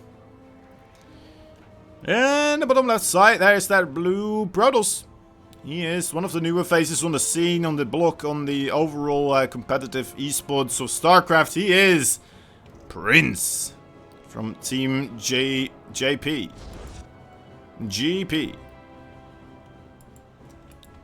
I corrected myself, actually. I started now with GP, and then I was like, no, I always say this wrong. It must be the other one, JP. And then I'm like, oh shoot. Alright, Ragnarok here, going for a, well, let's just introduce him over here, shall we? It's Red Zerg. He is from Alpha X. He's doing the naughty. He is Ragnarok. Building a hatchery on top of the expansion zone for Prince here. It's gonna force him in rather a awkward predicament. And we're gonna have to wait and see if Ragnarok's gonna go for his own hatchery. It looks like he will, so there's no real aggression coming out of this, but Prince is gonna have to pretend, you know what, like, deal with this as if it was. Otherwise, he might just fall behind incredibly far. Gonna be wondering whether or not we have the hatchery finishing up here as well. A good couple of points can be made to say, you know what, you should let this finish, but then again, a couple of points are there as well that you could mention when you're like, you know what, you probably shouldn't let this finish. We'll have to wait and see though. It's going to be a mystery. Not a lot of probes hitting it here, so it's going to still have a lot of HP remaining, meaning it's going to spread a lot of creep spread overall. Going to delay this Nexus by even more time, of course. And he's going to grab himself a couple of the Swarmlings as well if he does let it finish. Here we are, the moment of truth. Alright, there it is. In all its glory. The magnificent bleeding structure of, well, a meat pyramid. No, it's not even a pyramid. It's a meat, how do you call this, with 6 sides? It's not an octagon. It's not a, what's that called? Hectagon? Is it a hectagon? The meat hectagon. Or is it a mid still as well? Meat hectamid? Instead of a pyramid, but then again, you wouldn't say triangle. I don't know. I don't know what the word would be. It's a cone, right? People call it a cone. Isn't that the word you use for a lot of things? I don't know. I know there's some mathematic terms for it. Who knows? All right, has those couple of larvae as well, of course. Now, spending them on a couple of Zerglings here. Now has 6 Zerglings suddenly in the mineral line as Prince decided to move out with both of his Zealots and both of those Adepts. You know what, this could be a little bit dicey. Those Zerglings here, yep, they do get a good surround on top of those units as well. The Stalker for Prince is the only thing standing between the Zerglings and the workers. Need to get him into a good position. Is going to be able to do so. But you know what? Ragnarok going to be able to take out the Stalker. Still have 2 Zerglings here in the base of Prince. The Adepts and the Zealots here not quite getting a lot of work done either. Not getting a single worker killed, actually. Let's take a look at the units lost tab overall. I mean, that is looking pretty darn tasty for Ragnarok at this moment in time. This is another great way to kind of deal with somebody that you just kind of think is potentially a little bit worse than you are, right? Just go for something that disrupts the flow, the regular pace of a game, and then just play it from there. Play it from there, and then just allow your further experience, your bigger pool of games that you've played in the past, allow you to access the ways to try and bring this into a victory. So Ragnarok is going to start getting himself a third base. Prince is going to have to make a decision what he's going to go for here still. I mean, that natural base still not completed, as the third base is already starting up on the production tab. It's a rough one. It's a rough one indeed. And we see a Dark Shrine going to be what Prince goes for. Does get spotted, this Warp Prism right here. Only showcasing a couple of Stalkers though. Killing off this Overlord is a big deal. It's going to deny quite a bit of scouting here.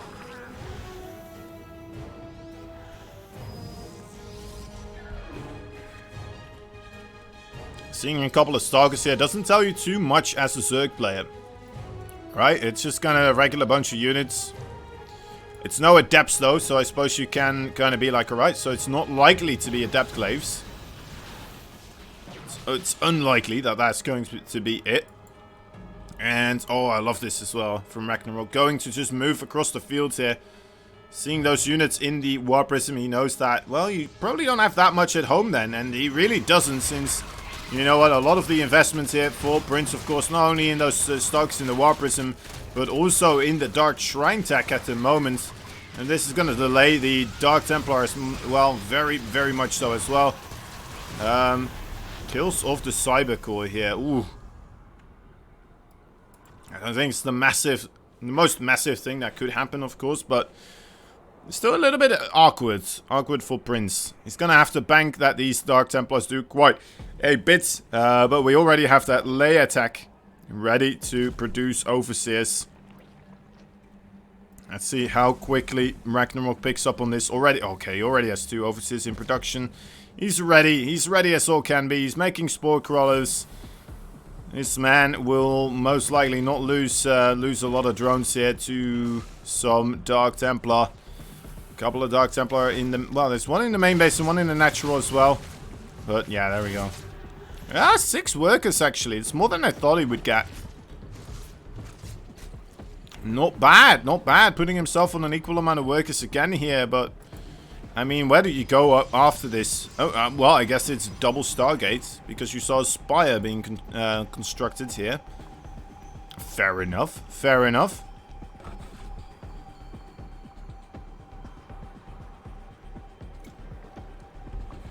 Still potential threat, though. Of course, that Ragnarok just opens up the floodgates here.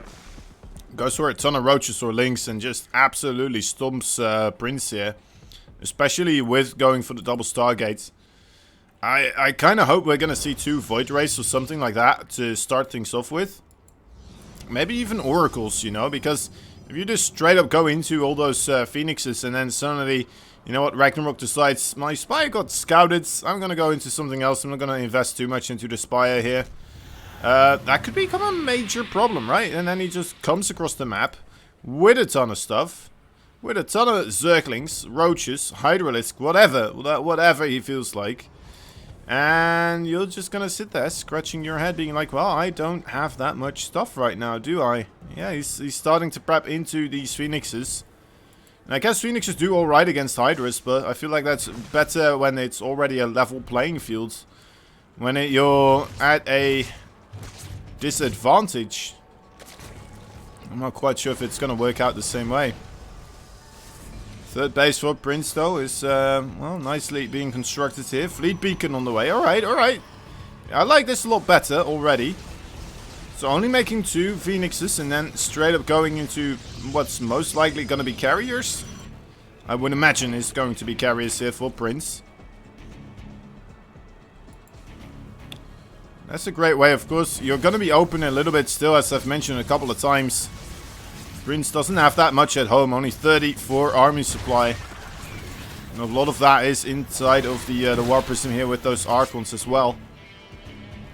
So any type of offensive here for Ragnarok could do quite a number on him, but he's gonna risk it here a little bit, play very greedy, and then just go straight into the late game tech. If he does manage to kind of skip by on those mid game armies, then he may still be able to just go straight into a late game army here and suddenly turn the tide of battle. Oh, that War Prism gets taken out. That was a big deal. That was one of the main reasons why Ragnarok does not feel like he should be pushing across the field here. But even then, still, I mean, he may just feel like, you know what, I'm better than my opponents. If I just play it straight up, if I play defensive, I should be able to win in the late game. I hope he is going to be right. Okay, now he is still coming in here. Couple of lurkers again without those upgrades. Again without the infestation pit already being on the map. Ragnarok really just enjoying getting those lurkers even without the upgrades. I mean, lurkers with upgrades in comparison to the ones without. It's like comparing a pickle that's 20,000 years old versus something that's just fresh out of the pot. I don't know exactly how old a pickle should be before you eat it, but so I thought let's just do it to the extremity. Anyway, here we go. We have those Hydras being protected still though by those lurkers. Yeah, GG is called. Ragnarok takes game number 2 as well. Prince, I mean, it's a worthy effort. I thought for a moment it may start to work as Ragnarok was playing so super defensively. But ultimately, Prince trying to make that transition a little bit too greedily. After the initial damage that he had taken, of course, in particular, it's going to leave him quite open. It was a little bit of a gamble, but if the gamble worked, then, you know what, that could have won him the game right then and there. Having a late game army before Ragnarok really is ready to deal with a late game army of full Protoss, because he's still working with a mid-tier army.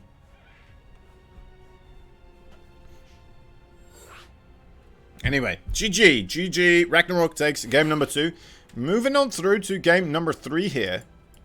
Ragnarok looking pretty darn sharp still, right? Not just looking like his CVT is on point. His EVP as well looks to be pretty darn remarkable. And let me actually look on Aligulak, the difference between these two players. Yeah, it's Aligulak, Ragnarok. Let's see what else I can tell you about these guys here. And Aligulak Prince. Aligulak Prince and Aligulak Ragnarok. Alright, so Ragnarok rank 25 in the world right now. Prince 102. 102. Oh, his worst matchup as well is against Zergs. He's actually got a 40 win percentage versus Zerg. His absolute worst. That's rough. That's rough to see. His PvP is in fact his best matchup. Then straight afterwards that comes his versus Terran. It's just about 1.5 win percentage difference. But then with an enormous drop from between 12 and 10.5, he suddenly is at a 40% win rate versus Zerg. Ragnarok, though, on the other side, I mean, this is his best matchup, so... Well, that's rough. That's just rough. That on its own may give a little bit of a foregone conclusion here, of course. And may just on its own be an indicator that, you know what, Ragnarok, just not only on raw skill, but also just with how the matchups are working for these two guys. Let me actually get the scores correct here. Bloop, bloop, bloop. There we go. That's correct now. There we go. There we go. Yeah, alright. Anyway, on the half mark points right now, playing his favorite matchup. He is the Red Zerg, the Alpha X man himself. He is Ragnarok.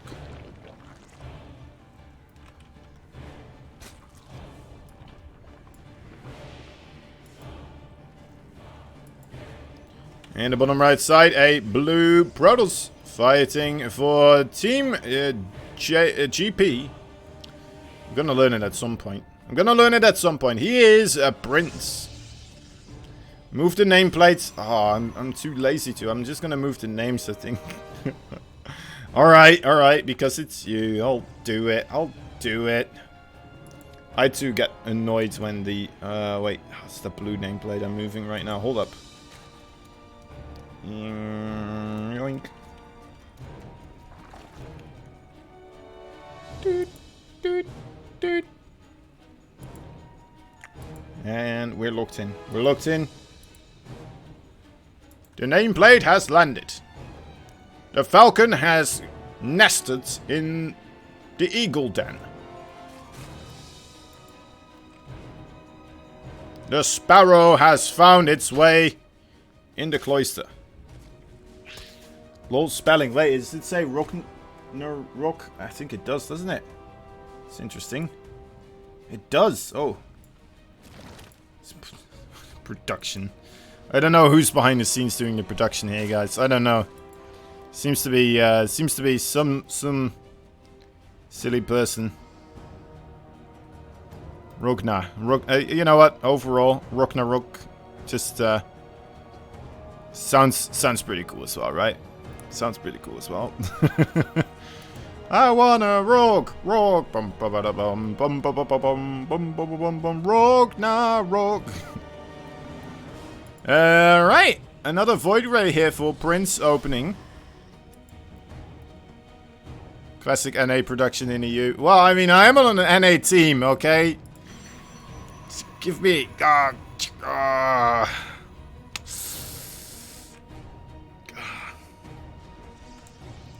Oof. That stung.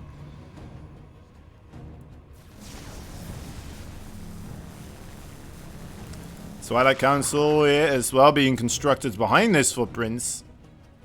We have a Void Ray Adept Pressure attack coming up here for him. Would be interesting as the normal response to the Adept Pressure would be Roaches, of course, which you won't be making all that much when you're making Void Rays. And remember, we saw this as well against what was it? Versus Innovation. I know that's a Terran, so it's a whole different story, but overall in the GSL, right, we saw Zaun going for the Void Rays and then also going for the Adept Glaives.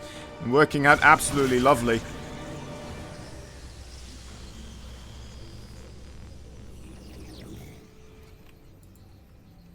So we'll have to wait and see if this is going to be something similar. Going for the third base here as well. We're not seeing any probes on the production tab though, so maybe this is a fake. This could be a fake overall. Don't usually see Adept Glaives being produced without some sort of pressure coming across the field. We're not seeing any other Void Ray either being constructed, so I'm not completely convinced just quite yet as what is about to happen here. Alright, there's the Adepts now. There is the Shade going past the Zergling here. Showing what is coming his way here. Ragnarok does have that Roach Warren on the way. Has a reasonable amount of Zerglings as well. And a good amount of Queens too. A great amount of Queens. Actually, that's 6 of them in total. Maybe he's also anticipating more of a Stargate presence with this push right now. And it looks like he should be absolutely fantastic at holding this. Oh, good surround there with the Lynx, but that's a lot of Adept still, of course. Gonna have to get those Queens on top of this as well to provide a little bit of extra poke damage. Getting right on top of the drones right now. Only 2 of them do go down so fast. The Queens provide some nice body coverage. Trying to protect their little babies. The mineral mining babies, but, well, 2 kills. 2 kills. Ah. That's rough. That is rough indeed. That's not what you are looking for at all. A bit of missed targeting there, maybe on the Lynx on the main base there after the first, no wait, actually the second Shade. The first Shade also very aggressive, right? Trying to trade against those Lynx. Potentially trying to just get himself a victory right then and there. But ultimately just too much stuff for Ragnarok coming down the chimney. stuffing the stockings of Prince there with a lot of Zerglings and Queens. And that was enough. That was enough to make this a Christmas miracle. I don't know why I'm going all Christmassy right now. Should save these references for when it's actually Christmas.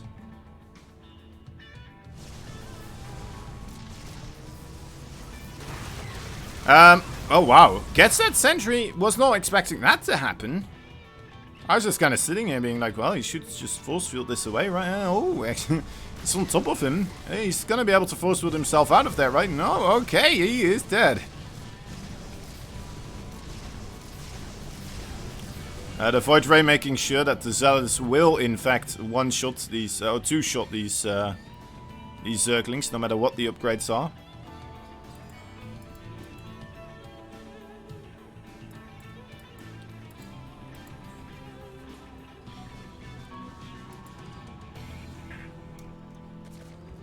Well, not sure how long this one is going to go for. We may see ourselves a conclusive maneuver here pretty darn soon. As there is no vision here in the main base for Prince on this one very, very decisive spot.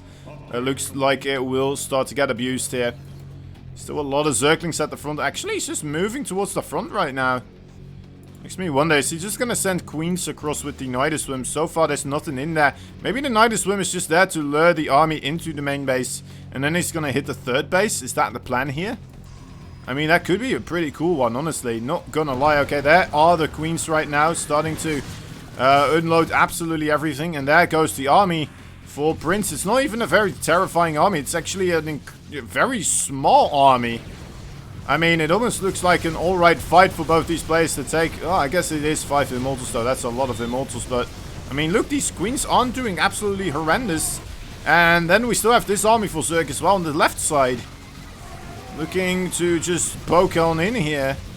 Another Nidusworm going up behind these guys as well. So, as soon as the army comes back around on this side of the field, he will be able to just load everything up and try to go into the main base again, since that Nidusworm is still operational.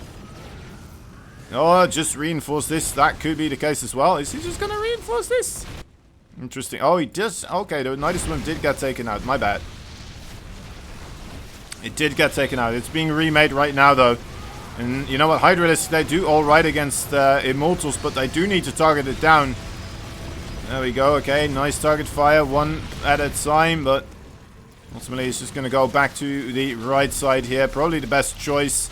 Gonna wait for some more reinforcements to hop into the other side. The behind of the Nidusworm. And you know what? I think Prince is just slowly gonna fall apart here. Shoot and make another Nidusworm here on the left again. A great maneuver. You know what? Just gonna put it on the low ground. That is in range for these Immortals to shoot at.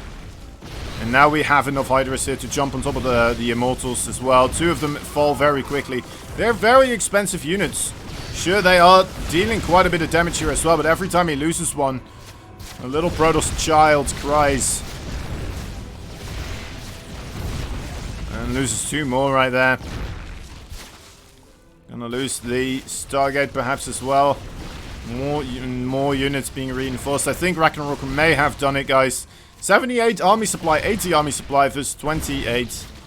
That's extremely rough. Takes out another Immortal. Takes out and one more. There we go. Easy peasy. With 1 left, this is never going to be able to go back into the favor for Prince anymore. GG should be coming up momentarily here. As Ragnarok gave us one hell of a nice show there with the Nidusworm.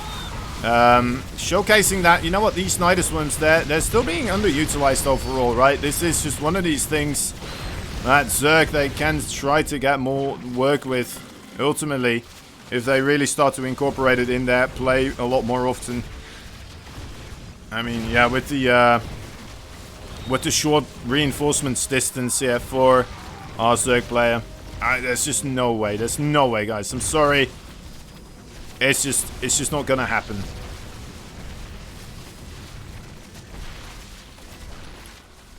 Just more Nidusworms. More Nidusworms, more Hydras, more Roaches, all on the way. Just gonna get on top of those, yeah, there we go. GG! GG.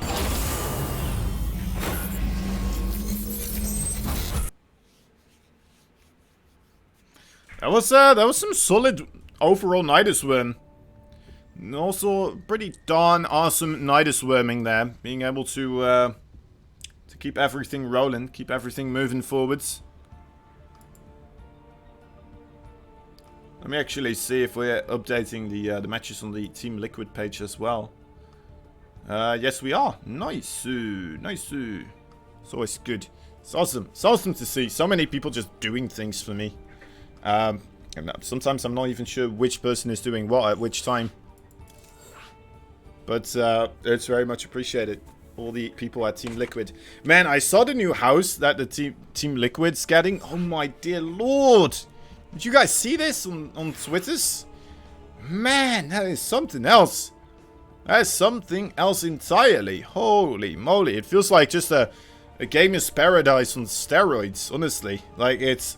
Jeez. Man. Alpha X, when are we getting something like that?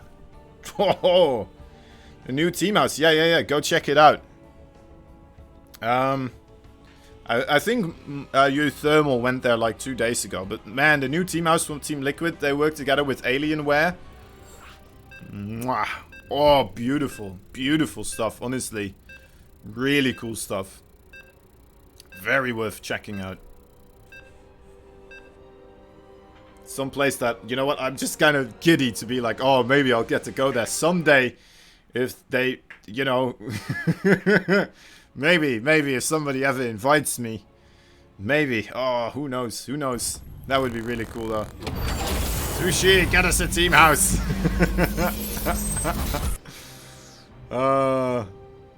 Alright. Alright, here we go again. Why? Alright. Get this up on the other side. There we go. Okay. Oh, interesting pylon there. Is that going to be a full wall off? Interesting. Anyway, let's get these scores up on the board. 0 points so far. Needs to make a big turnaround in this match here. He's the blue Protoss player fighting for Team GP. He is Prince. Prince. In the bottom left side, we have ourselves a red Zerg player fighting for Alpha X. He is the one and only Ragnarok. He's gonna get cannon rushed. If he's not too careful, it's gonna be nasty. It's already having this this drone in this position. This is very weird. How does he know? How does he know? Does he just always do this? Did I just miss it?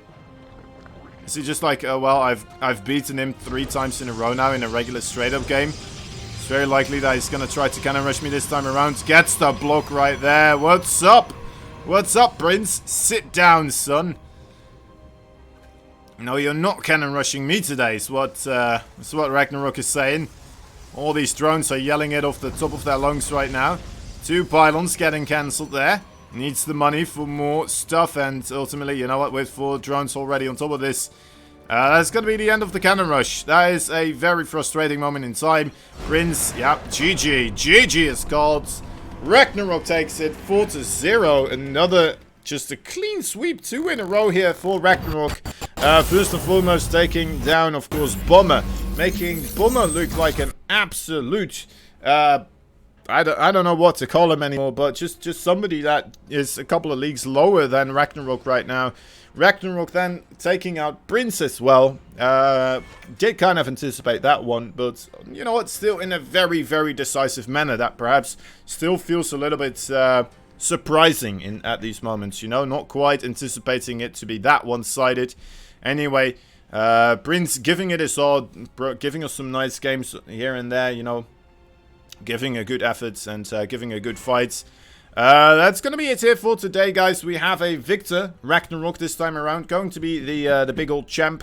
And, yeah. Hope you guys had some good times. Had a lovely day. I'm going to be going off later tonight. I'll be casting some more games on my own channel, which is Kozan. It's Kozan on Trovo. So if you have the Trovo link on top, all you got to do is go to /Kozan instead of Alpha X SC2. And yeah, it should be good, I can actually do a little bit of a quick thing over here. Wait a moment. What just happened there? All right, hold up. Let me get my account there. Yeah, so I'm gonna be casting some more. It will be off of replays, to be fair. But if you want to see more of my casting, I'm gonna be right over here on this channel. Hello. All right, so go check me out over there if you want to. It's gonna be later tonight, around 8 or 9, I do believe, and hope to see you there. All right, everybody, thank you for watching. Love you all. Don't forget to match Reno for this one. It's the last shout out I can give, and it's much appreciated. All right, bye bye.